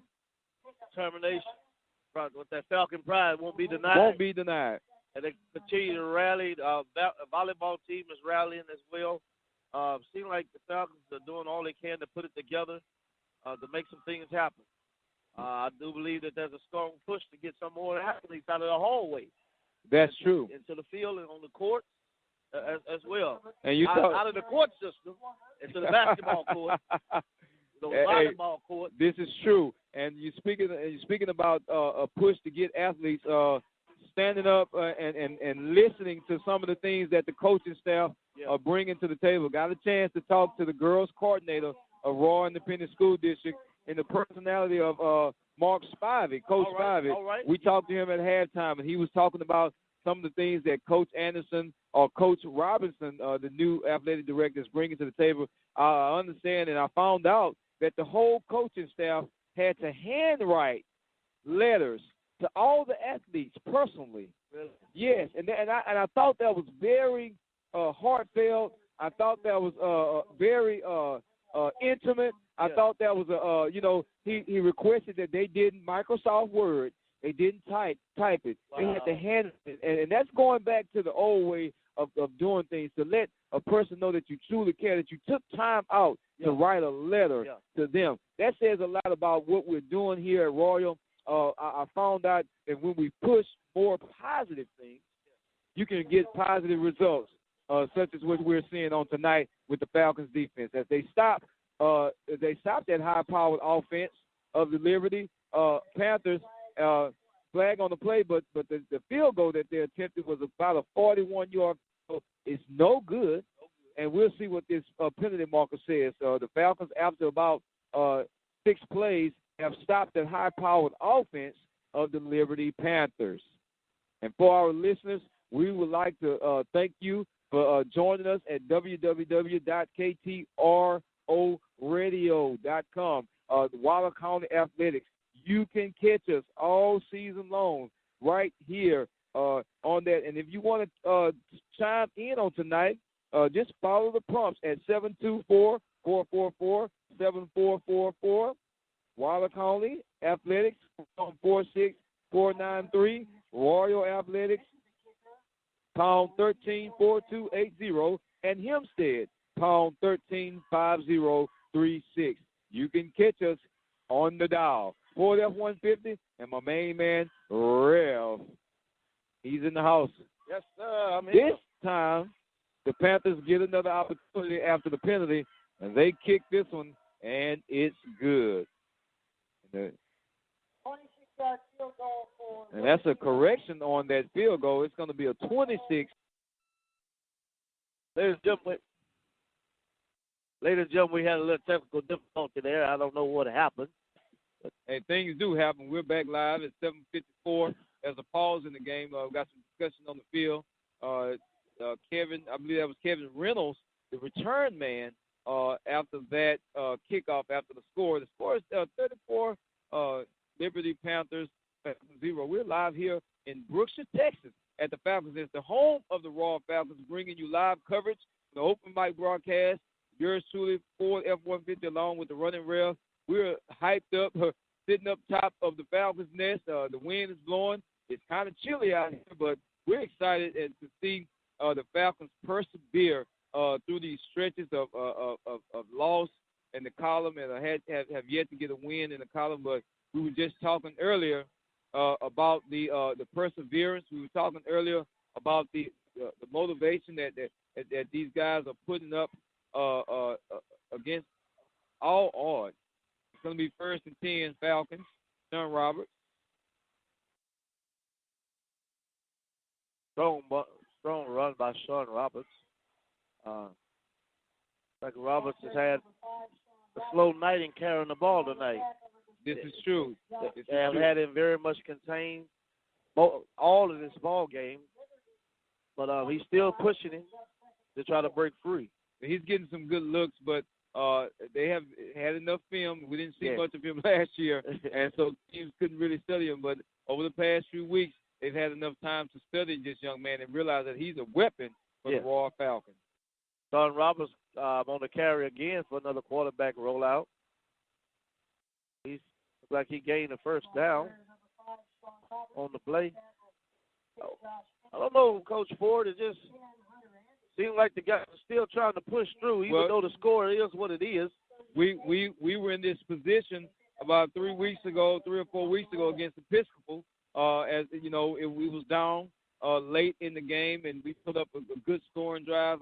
Although it was one touchdown, but we was able to stop Episcopal from scoring that high-powered offense, and we was able to put up some points. A collage of defenders, all over the ball carrier, Austin Winters. Yes. And it just wasn't good for the Falcons. We haven't really seen much of Winters on tonight. This is I believe he set out the first half. Yes, he did, and he played a little special teams. Yes. As well, and so it's good to see that young man back in the game. It's good to see him getting back in the field of it. They have him in the backfield along with Roberts and Marley. Yes. Roberts in the shotgun for the Falcons. Like he's trying to roll out. Got a little pressure. Beats it with his speed. Almost picked out.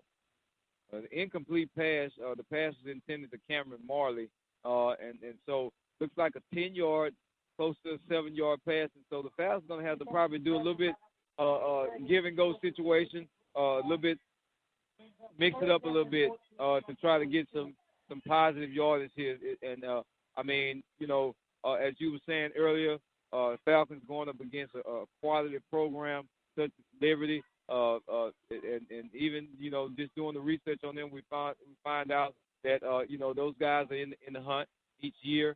They have a pretty successful program and outstanding young men on that side of the ball. And so the Falcons, I mean, I enjoy seeing the Falcons play against the competition. Yeah. Even though we haven't been able to really get the win the last couple of weeks. But it's exciting as we look at incomplete pass. But it's exciting to see the Falcons play against the best. Yes, the best, and that says a lot. A whole lot. Yes, a whole lot. And and even when you are able to push up defensive stop to stop some of the most potent offenses in this area, whether it be a Hempstead, whether it be the Sealy Tigers or Episcopal Knights. And so we've seen those guys put up a lot of points, but we've seen the Falcons defense come, together and pick up, just where they need to pick up the pace. Even coming off a season like last year, they're still building through the course of this year. They haven't allowed themselves to get spirits low. They're continuing to push through. The unity of the team seems like it's getting stronger each week. So whatever Coach Robertson is doing to keep the morale of the players together in unity, I believe it needs to continue. Yes, it does. It does. And once again, like I was saying, I speak to the coaching staff quite regularly. We do the games on Thursday. And speaking of Thursday night football, the JV edition of Royal Falcons, they defeated Liberty. Yes. They drove all the way to the east side. That's a long way. I don't know if you went, Rev. Didn't get a report from you. But it's kind of quiet. But you was there in the spirit. Bless the name of the Lord. Well, I like the opportunity, ladies and gentlemen, how we get put on blast over the airways. I was there at the game in spirit. In spirit. My son plays. Yes. And he made sure he was texting me. Okay. During the game. During the game. Keep me updated. Awesome. I didn't get mad about that because they won and he scored a 2-point conversion to take them over the top. Awesome. Don't recommend texting during football games. You know, and speaking of that, you know, for those of you who don't know, now you know, the running rev, a former football standout himself, 1998. We kind of alluded to that a little bit a couple of weeks ago. Didn't have a chance to discuss that in detail, part of that great offensive juggernaut under Coach Warthaw, if you will. Coach Warthaw. A great team in 1998, you know, and those guys, and I understand that those guys ran the ball, and they ran the ball, and they ran the ball. Ran the ball. You're looking at probably Thomas Tarver. Yes. 52 carries a game. 300 and some yards a game. That's he finished the year with over 3,000 yards rushing. Yes. Not combined, rushing yards. And if I do the numbers correctly, or if my research stands to be challenged, in that state game, that state championship game, there was not a pass. It was all one pass. Not one pass. Now that's history. Now you don't see that, you know, and many people overlook that, you know, in Brookshire having some of the great teams that they've had, you know, not in losing seasons. I remember way back, you know, you talk about the powerhouse of the Katy Tigers. And so that was the time where Brookshire was beating the Katy Tigers, you know, just right down the street, you know, even the great teams, the Eric Dickerson team. So the battles that the Falcons had over the years against those guys. And so we're saying that, you know, in keeping the tradition alive and keeping the spirit alive, you know, and talking about the running rev here. He has a son, upcoming young man, Travion Jones. And so he plays JV ball, outstanding young man, a great kid. I have the opportunity to work with him also in the band. He's a percussionist as well, an outstanding kid. He's a great musician and a great athlete. He plays basketball for the Falcons. Got a birthday today. And today is his birthday. We like to say happy birthday to Mr. Trey Jones. Yes, so happy birthday, young man. He had a great game on yesterday. And so we're talking about this because we're just saying the talent that Raw has and the talent that's coming up, we have nothing to hang our head down. No. And we have some awesome young men. What a razzle-dazzle play.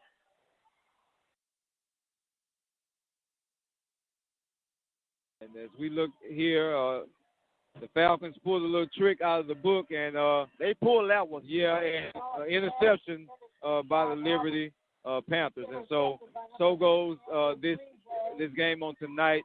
As far as the Falcons is concerned, they're still fighting. The pride of the Falcons will not be denied. And so, but you know, we're going back to the drawing board. I believe we got Belleville next week. We hit the road running well. Hit the road. Gas up. We're going to Belleville. Going to Belleville. We will be in Belleville. In the junior high program on yesterday, Thursday night football, didn't do well, but they played a hard game against Belleville. And so we're going to see that program on tomorrow. And so Belleville is not no stranger to the Falcons. No stranger to the Falcons. We go in their yard, and they're coming our yard. It's a battle. It is a battle. It's a battle. And so speaking of battles, the Falcons defense is still battling out here on the gridiron. And so we're just, you know, going back and talking about that state game and that run and the tradition of the Falcons, you know, what are some of the things that you guys brought to the table every day at practice, you know, just to keep you guys motivated and strong, and some of the things the coaches brought? Truth be told, practice was worse than the game. We was going after each other. Yes. But at the end of the day, we was teammates. We loved each other. But in order to get ourselves better, we had to challenge each other. There was no kicking out there at practice. We have an interception on the play, ladies and gentlemen. And talk about coming back. And we spoke about this earlier about the resilience of the Falcons defense. You know, although the score says one thing, but when you look on the field, it's another thing. Yeah, that is true. It's going to be an interception by the Falcons. Man, have me up here rocking. We're going to show the world. All right. The Falcons have the football. They're rolling. It'll be 1st and 10. 3 minutes and 27 seconds to go in the third quarter. The score for our listeners are 34 Liberty Panthers and the Royal Falcons 0. Sean Robinson's hit hard on the play. 3 minutes and 20 seconds left in the third quarter with a score of 34-0. Falcons are really trying their best to rally back into this ball game. Defense is taking a stronger stance strongly in this game where the Panthers were scoring at will, but they have been allowed the end zone in the second half. Exactly. Once again, like we've talked about before, the Falcons, it takes them a while to warm up, but once they do, they're going to be okay. And that's why I'm so optimistic going into that district play. Yeah. The Falcons have seen so many different variations of offense, and every time the defense will make the adjustments, whether it be late in the second quarter or whether it be late in the third or even at the end of the game, you can still see great strides in the Falcons defense. And so, like you said, Ralph, the Panthers have yet to score. And we're nearing the end of the third quarter, and so that high-powered offense have been diffused for as of yet, or as of now. As of now, I believe that resting period for our young man, the front line, both sides of the ball. Good option play. Sean keeps the ball. He rallies. He jukes. That was a good play for the Panthers, the way they defended the option. They did. They contained Mr. Robinson. Didn't allow him to pitch that ball. Didn't allow him to pitch it and didn't allow him to run it. But exactly. And he normally picks up a first down on that play, but he has been contained this game. I mean, they held him. Yes. He hasn't been, like I say, watching film on him makes a difference. Now, that's going to really benefit the Panthers on next week when they stand to play against West Orange Stark, who is awesomely fast. Very fast. The water boys even fast. Everyone is fast. Yes. Down to the trainers. And so, I've seen those. I mean, they breed species out there. And matter of fact, and that's probably a inter-district rivalry. They're in the same area. West Orange Stark being right outside of Beaumont. Yeah. And Liberty. Texas and Liberty County. Yeah. They're near in the same area. If not, I believe is the same county, Liberty County, West Orange Stark. They're all in the same area, similar to us, Belleville, and Columbus, and Sealy. We're in the same vicinity within a 50-mile radius. For them. Yeah, it's gonna be a game, and I'm curious, and we might sneak in some highlights on next week just to see. I want to see. I want to see if they're going to offside kick. Matter of fact, they're going to be leading 28-0 right. at that time. Offside kick is. I beg to differ, and so I don't think it's going to happen like that. I don't think so. And so it's a matter of respect. Out of respect. I think what goes around comes around. Vengeance is mine. And that's why I say, I'm looking forward to the district play that we have coming up. We got Belleville. We got Sweeney, we got Warden, and so I'm looking forward to some great games in district, and so I believe the Falcons are gonna pull out some victories towards the end of this year. We're hoping, anticipating grades come out pretty soon. Oh, bad snap! Sean Roberts jumps on it. A high snap, major loss of yards. Yes, an unfortunate situation for the Falcons. I mean, when it rains, it pours. But those guys. I'm looking at the attitude of these guys, and each unit that comes on the field, they're running out with enthusiasm. Yes. They're running out with, hey, come on, we'll get them next time. Yes. Guys, and I'm excited to see that here in Falcon Land. Sean Roberts is a tough young man. He has took many hits on tonight. He's shooken up on the play. I believe they rolled over on his ankle with it. Trainers and coaches are looking at him right now. Looking like he's going to be coming back out soon.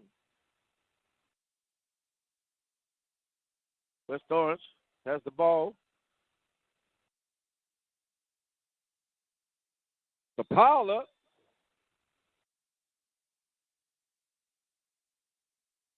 Ladies and gentlemen, 1 minute and 6 seconds into the third quarter. 1 minute to go in the third quarter, 34-0. And it's going to be 1st and 10. Liberty with the toss to number 8. He finds a hole, and he's moving, tripped up by number 7, Jordan Rollins. And that's going to be Andrew Frigia, the senior for Liberty. And I tell you what, hey, Rev, that gust of wind is coming through. I'll be prepared next week. And we gave up, Rev. We showed a little hospitality on the night. And we gave up our warm seats inside the spot, if you will, to our guests from Liberty, Texas. Yeah, our guests. Since they drove all the way up. All the way 2 hours. We want to give up, show the Falcon hospitality. Yeah.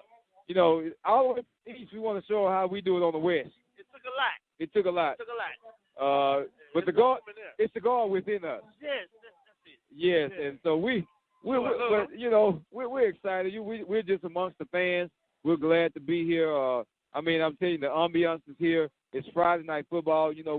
We're not even concerned about the score anymore. We're just watching our kids.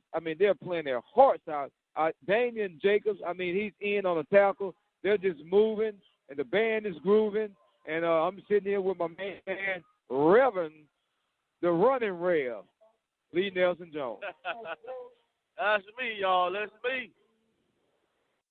And so we want to take this time out at the end of the third quarter to just give a shout-out to all our listeners.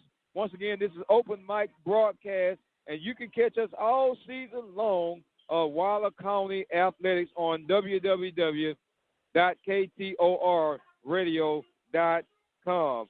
If you want to be a sponsor, just hop on and dial 832-213-8824.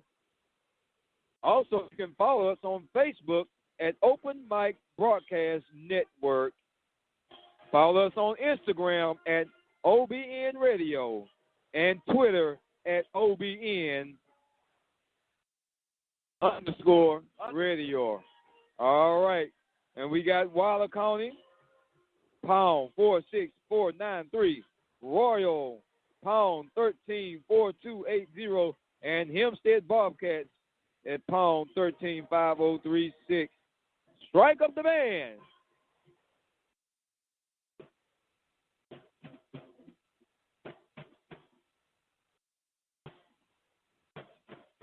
We are going to attempt to get some scores and highlights from Hempstead and Waller County.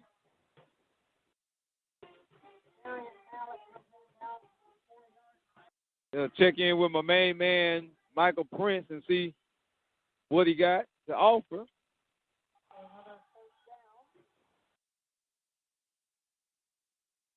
And we got Waller County up 24-21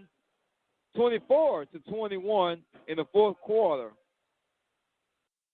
All right, now Waller has just scored again, 30-21 in the fourth quarter.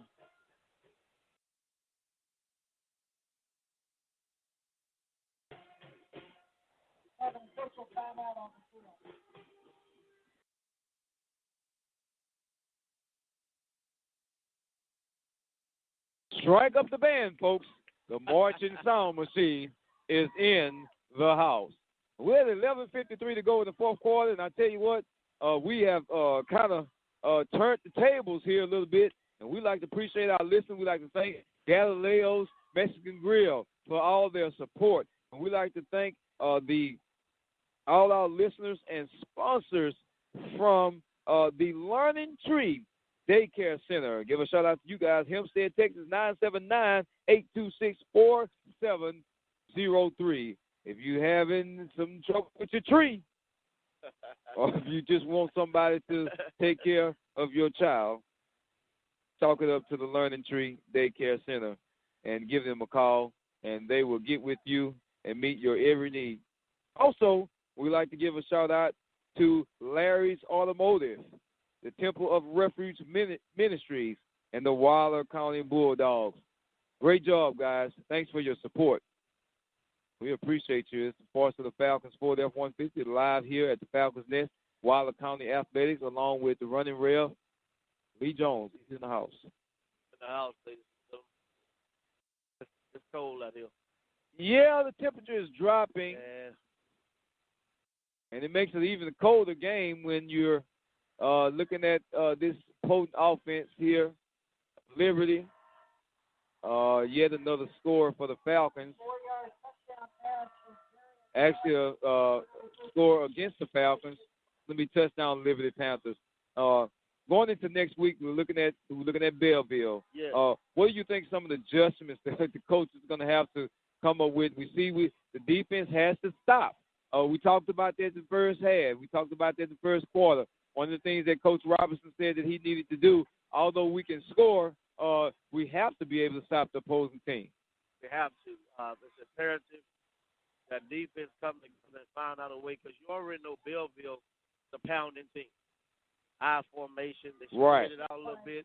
Right. But at the same time, they're going to force the ball down our throat. Yes. We have to have a strong wall up, a strong push to ready to stop that running game for the Belleville Brahmas. That's true. So grades come out, and that's, we take the bumps and the bruises.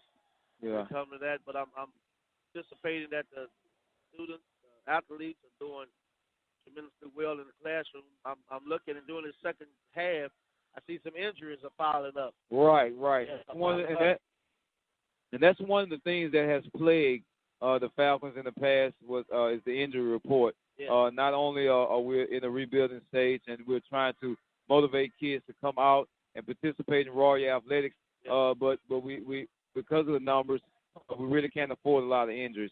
Okay. And so looking into next week, as you mentioned, the Belleville Brahmas, they run the program all the way from ground up. The little juniors, the little Brahmas, the little calves, if you will, they're running the same system. And when you see those guys, I watched the junior high group on yesterday, and so just watching that system, and I've been watching them for about 8 years now. And Belleville, they're going to be textbook football. They're not going to do a lot of tricky things. They're going to run it down your throat, get you a couple of passes, looks here and there, but they're going to be a solid group. Falcons are going to have to be patient. Yes. The Falcons are going to have to, not have a lot of mistakes on offense and capitalize, with those defensive efforts that they need. The Falcons, what we have to do is control the clock. We have to control the clock. The less time we have them on the field, the less touchdowns they can score. This is true, which means that our offense is going to have to be on the field a lot more. And so we want to make sure that we pick up those third and shorts. We want to make sure we pick up those first downs. And so we have to stretch our drives out a little bit more. Yes. I believe Coach Robinson realizes that along with his coaching staff. Defense off the field. That's true. Let the offense stay there. I know we want to score points, but the longer the offense is on the field, the less time the opposing team has the field and the scoreboard. That's true. And when you look at, you talking about time of possession, you talk about keeping the offense on the field and the defense off. The Falcons, even in the first half, quite a few 3-and-outs, punts, 3-and-outs, punts, turnovers. Early in the game or early in their drive, and so those possessions are key, and you can't lose those possessions. You have to kind of go back to the drawing board and say, hey, you know what? We're going to hold on to the ball, and you're not going to take it from us, and we're not going to give it away. And so we're going to make sure we make those efforts and strives to keep that offense going on the field. And because Liberty has time of possession is almost right at 19 minutes or so or more. Throughout this game. And so, we're looking at a good drive the Falcons to put together with Chase Pierre with a reception here, and those are some of the things that you want to see. I would like to see Pierre being used a little bit more. A little bit more. Right. Those routes are open for him. We have to use it. That's true. And you're speaking about routes being open, and we talked about, those quick outs, the 5 to 7, as opposed to the 10s and 15s. They add up. Yeah, they add up. And so, you want to take what they give you, which are the 5s and 7s. And so with the type of offense that the Falcons have, we don't need to go all the way down the field. We don't need the long bombs. We don't need those long, heart-dropping passes, where we're holding our breath to see if the receiver going to come up with it. And, we're crossing our fingers and hoping that we get a big play. We really don't need those big plays, and so we need the little strides. It's the small foxes that destroy the vine. Yes. Strike up the band. That's the 808 Beat Machine featuring my main man, Trey Jones. He's the birthday guy. Look at him over there, Rev. I tell you what. He just got a smile on his face all the time, don't he? Yeah. Especially when they go to Ellie and Jones Credit Union. Hey, your kids do know how to get you. They don't mind. Draw slip in his hand. That's my thing is he never deposit nothing. You got to deposit if you want to withdraw. We're here live at the Falcons Nest. We see the Falcon faithful is out. The Falcon mascot, he done made his way back to the stadium. Mr. Falcon himself. I tell you what. I think that's a Super Falcon. Hey, he's here, Super Falcon. He's at the Nest, and so we're excited, and we're looking forward. And speaking of exciting news, the Boys and Girls Club flag football is underway, as well as the volleyball, club volleyball is on the way. I am excited about that. Yes, and they have their games on Saturdays. That'll be tomorrow from 8 to 12. So if you're not doing nothing, come out to Royal Independent School District, I believe over at our soccer field. Yes. We got it set up for flag football. It's going to be great fun. I believe they're going to have some food over there and refreshments. Going to have a little music. And we're going to kick off flag football here in Falcon Land. This is one of the things the Brookshire area needs is a youth program. I'm excited about what Mr. Lewis is doing with the Boys and Girls Club, bringing youth athletics to Brookshire. If we look at the other areas, Hempstead, Sealy, Katy, Brenham, Belleville, they all have youth programs, volleyball, football, basketball. And this is key. One of the areas that's strong for Brookshire is basketball. A lot of our youth participate in an AAU basketball program, which helps build them in their skills. And you're talking about participating, and I can attest to that, Coach.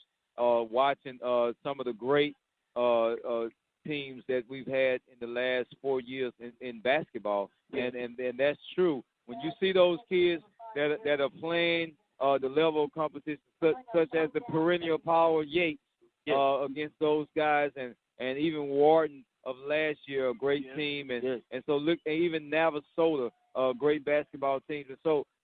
Going down to the Texas State UIL game in basketball, that was a great opportunity for the Falcons, and that's a testament of Little League sports. That's a testament of playing that AAU competitive basketball and programs. And so I'm excited about our kids getting the opportunity to participate in such things like that. This is true. I'm excited because I know the results of having a youth program in our community. Gets the young men playing together at an early age. They know what to expect from each other when they get to middle school. They know what to expect when they get to high school. They have already gelled together. So and it pulls the community together as well. And that's true. And you're talking about gelling together. And you're talking about expectations, and you're talking about young men. We're sitting here outside in the Falcons Nest, and I'm watching what's going on the sideline. I see Mr. Hector Medina, the quarterback for the junior varsity.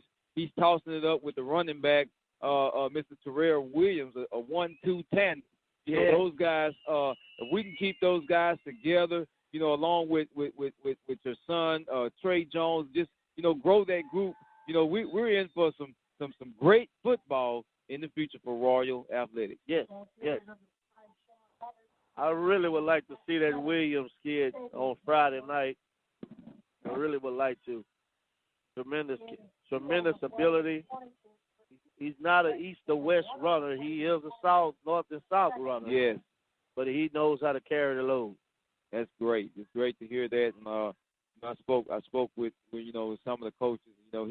He's in the transition process now, and so they're endeavoring to get him in the place where he needs to be, and so he can get that chance. And so we're excited about it. And so for our listeners that just chimed in, the time is 7:06 in the fourth quarter. The score is 41 to 0 for the Falcons. And this game is all but over, or it might as well say it's about over, if you will. We're looking forward to seeing you guys on next week in Belleville. We'll hit the road, myself and Running Rev, and we'll get geared up and go. And so just a couple of bright spots on tonight in Sean Roberts and Austin Winters, Kevin Reynolds, some standouts, some great standouts. And so, but the game has been truly dominated by the Liberty Panthers. Early in the first half, quite a few plays forward and out for the Falcons. Early touchdown run, 9:53 in the first quarter by J.J. Arrington. And the Liberty Panthers didn't stop there. They continued their drive after a Falcon punt and put more points on the board at 11:42. TD run by number 24 of the Panthers once again, Mr. J.J. Arrington. And so I tell you, Mr. Darren Mallett, number 14, the quarterback for Liberty, have put up quite a few yardage on tonight, and he's going to take a rest on tonight. They got a first down for Royal.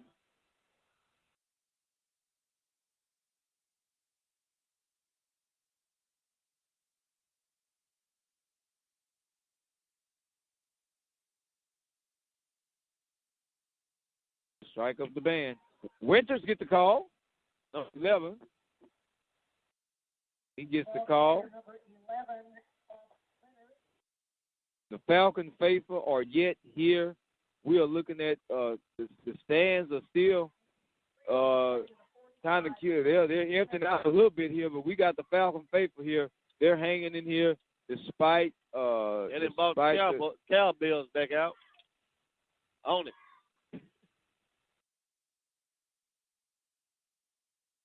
This is what we'll have to deal with out here, and tell you what, it's a sight to see. The Falcon faithful are yet standing in, and I tell you, flags are on the play. A hard takedown by the Liberty Panthers. Sean Roberts, he is stopped by number 9, Reed Williams, a no gain. That actually a loss. Our offensive line is showing fatigue. They're showing fatigue where Sean Roberts is not able to give the handoff. And playing both sides of the ball is wearing on us. And hopefully when we get to district, we'll be playing with teams. Yes. And so, I mean, I tell you, Coach, you talk about playing on both sides of the ball. You know, there has been a time where we've had some teams where guys were playing on both sides of the ball. But the difference is, you know, you want to practice the way you want to perform.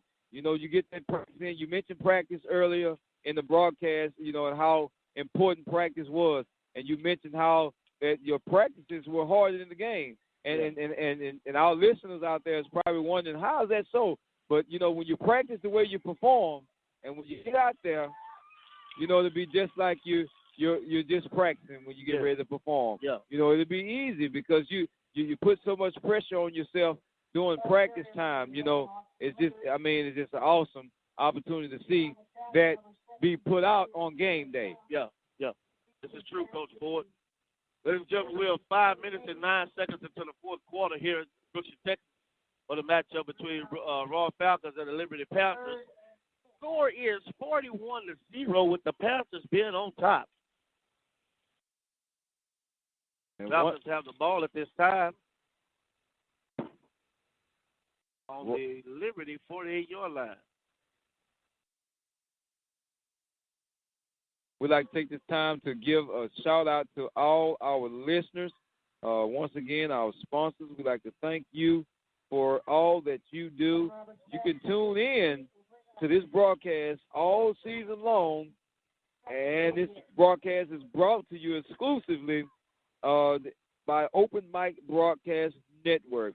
And we'd like to thank you all for listening to the broadcast. And you can tune in at www.ktorradio.com and listen all season for exciting Waller County athletics. Once again, it's the voice of the Falcons, Ford F-150, along with Running Rev, as we see the Falcons continue to take a downward spiral here late in the fourth quarter. I'd like to give a shout out to our sponsors. We got Varsity Grill, 31315 FM 2920 Waller, Texas. Give them a call, 936-372-9115. Also would like to give a shout out to Larry Automotive, if you will. San Bernard Electric Company or Cooperative.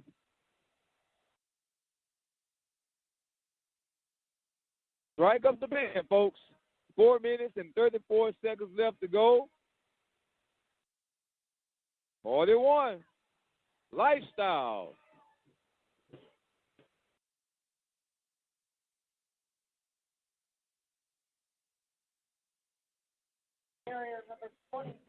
Number 22 of Liberty. A hard run. Moving the chains for Liberty Panthers. The ball is going to be placed at the 16-yard line. About a 23-yard run by number 22 of Liberty. That's Mr. Joe Whitcliffe.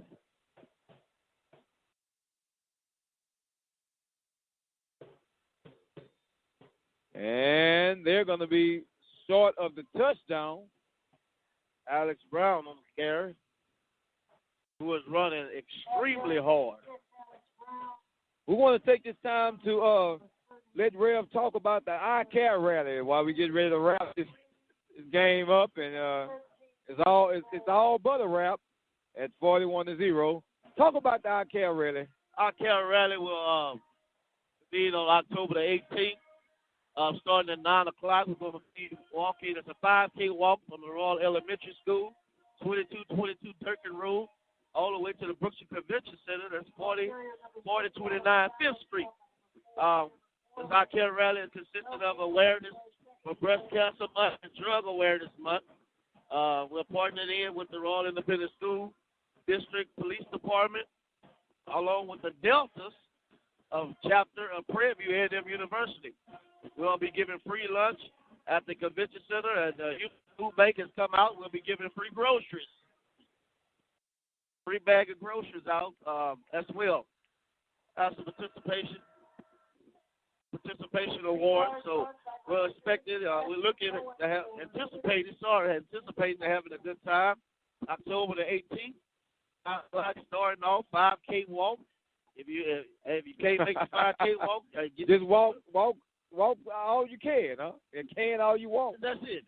Just care. just care. That's all we ask is a red and pink event. Come on out, put your best wardrobe and coordination together, and let's have a good time.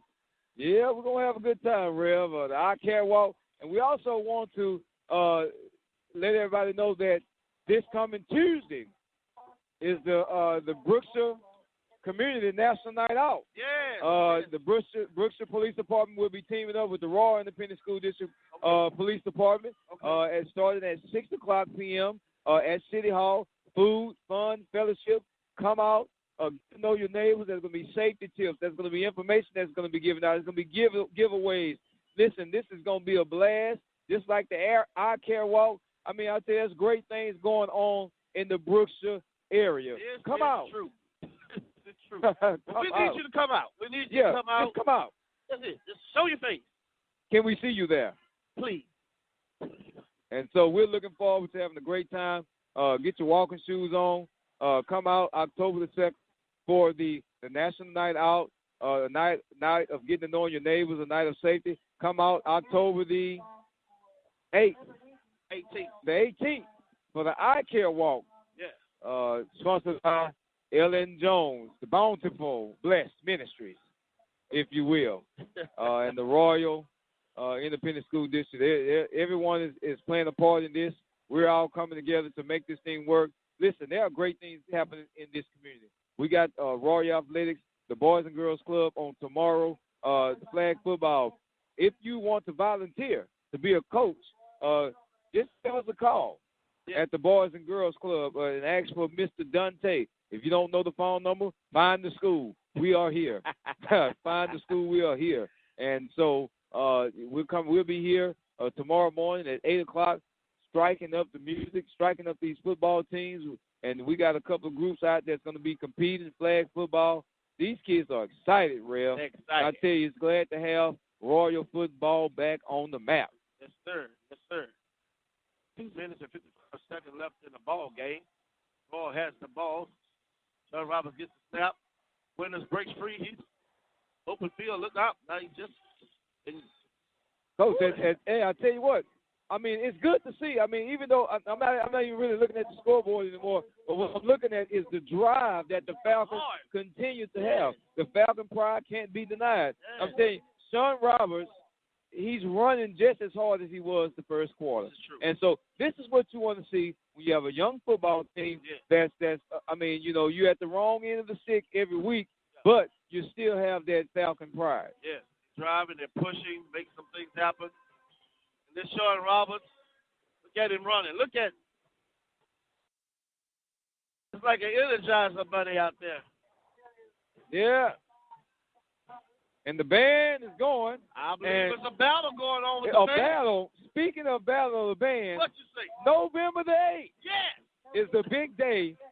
And I just told you that great things are going on in Brookshire, Texas. Big thing. Listen, the Royal Independent School District, the Falcons Nest is going to be lit up. We got 12 bands coming. 12 bands. 12. All the way from Beaumont to Louisiana. What? To Dallas. To Houston. What? Brookshire. Area codes coming in the Brookshire. All over the place. Area codes. November the 8th. Yes. Starting at 6 o'clock. Get your pre-sale tickets. Tickets will be going on sale October the 10th. The second week in October. They're going on sale. Pre-sale, only $5. The second annual Brookshire Battle of the Bands. It's going to be awesome. I tell you what, listen, I'll be here. 40F-150 be in the house. I don't know about you. You need to gas up the trucks, jump in the van, carpool, walk, roll, whatever you need to do to get here November 8th. Now, if you show up on October the 2nd, and then you come back on October the 18th, you already be in the place for November the 8th. That's it. Just stay on over. No. We got hotels for you. La Quinta, Brookshire Hotel, Days Inn. Whatever you need. Come on to the Falcons Nest. You know, great things are happening here at Raw Independent School District. We're just looking at the heart of the Falcons. Sean Roberts takes a great hit. As he lunges for a first down, we got a flag on the play. But even at 1 minute and 27 seconds to go, Falcons are playing hard. This Sean Roberts is a special kid. He has played almost every down, every snap as quarterback. Running, taking big hits. Yes. Taking big hits, long runs, and he has not showed no sign of fatigue, of frustration. None. He has stayed in there and led this offense. This is what you want to see, sports stated, Coach Eric Robinson, the new athletic director. You want to see these things happen. You want to see your team push to the end. That way, when it's a close ball game, you know that you're going to get that out of your players. Because these guys are not only playing to get a score or win tonight, they're playing for their integrity. They're playing, as a heart of a champion. You know, those guys out there, you see the pass go up, and the Falcons look, and it's patted down close. Intended for Cedric Strauss. And I would like to see a short out. We've been in this position before, been down a great number. In the Episcopal game, we did it. Scored late in the game. It was a great accomplishment for the Falcons football program. Great accomplishment. 1 minute, 19 seconds left into the ball game. Ball on the Liberty Panthers 33rd yard line. I was looking to see. I believe the Bears was trying to. Well, Raw Band was going to battle Liberty's band. But is they raising the white flag over there? The Hail Mary. The ball on the 33-yard line, 2nd down and 10 to go. That was a Hail Mary. Ill-advised, I tell you, it was forced. Incomplete intended for number 12, Jonathan Collins. Have a little laundry on the field. We're going to see which direction this is going to go. That's discussion. I was thinking I was going to see a battle of the band, but... Well, we might get something at the end of the game. I don't know. It depends on how much gusto the Liberty. I think they threw him down. Unless there was white gloves. I believe those were white gloves, not the white flag, Coach. And that was the white flag. That was the white flag. Yeah, white flag. Once again, we'd like to thank all our listeners for tuning in to tonight's broadcast. And so we're excited to be here. It's the Running Rev and yours truly, Ford F-150. And this one is going to go against the Falcons. And so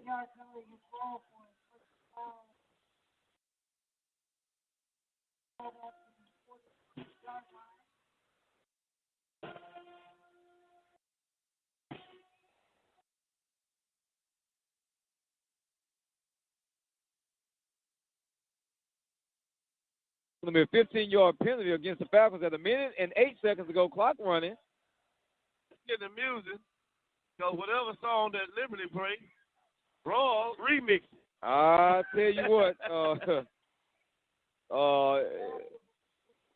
you know, no one wanted the ball on that play. It seemed like all the Royal offensive players were blocking. Yeah. And ill-advised pass by Mr. Sean Roberts. And listen, I want to thank you for tuning in to tonight's broadcast. Open mic broadcast is exclusively a presentation of Open Mic Broadcast Network. This broadcast is brought to you by Ford F-150 and the Running Rev. That's me, y'all. And we appreciate you listening on tonight.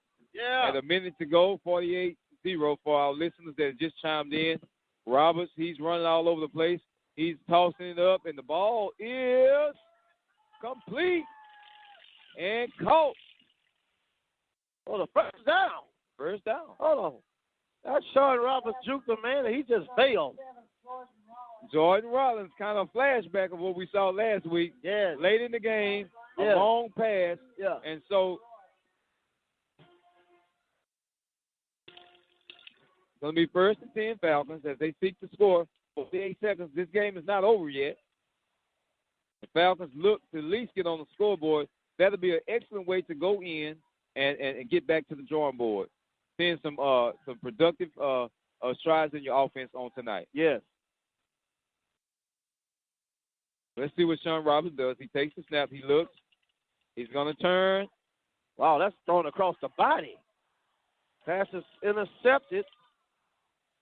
I'm looking to see.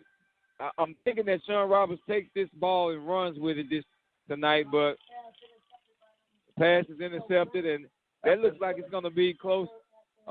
Liberty's probably going to down this one and close it out on tonight. And so, once again, the following sports broadcast was an exclusive presentation of the Open Mic Broadcast Network. Thanks for listening to tonight's broadcast. You can follow Waller County Athletics all season long right here on the Open Mic Broadcast Network at www.ktorradio.com. Listen throughout the season for more exciting Waller County athletics here on the Open Mic Broadcast Network. Voice of the Falcons, Ford F-150, and Running Rev Lee Jones. This broadcast is exclusive property of the Open Mic Broadcast Network.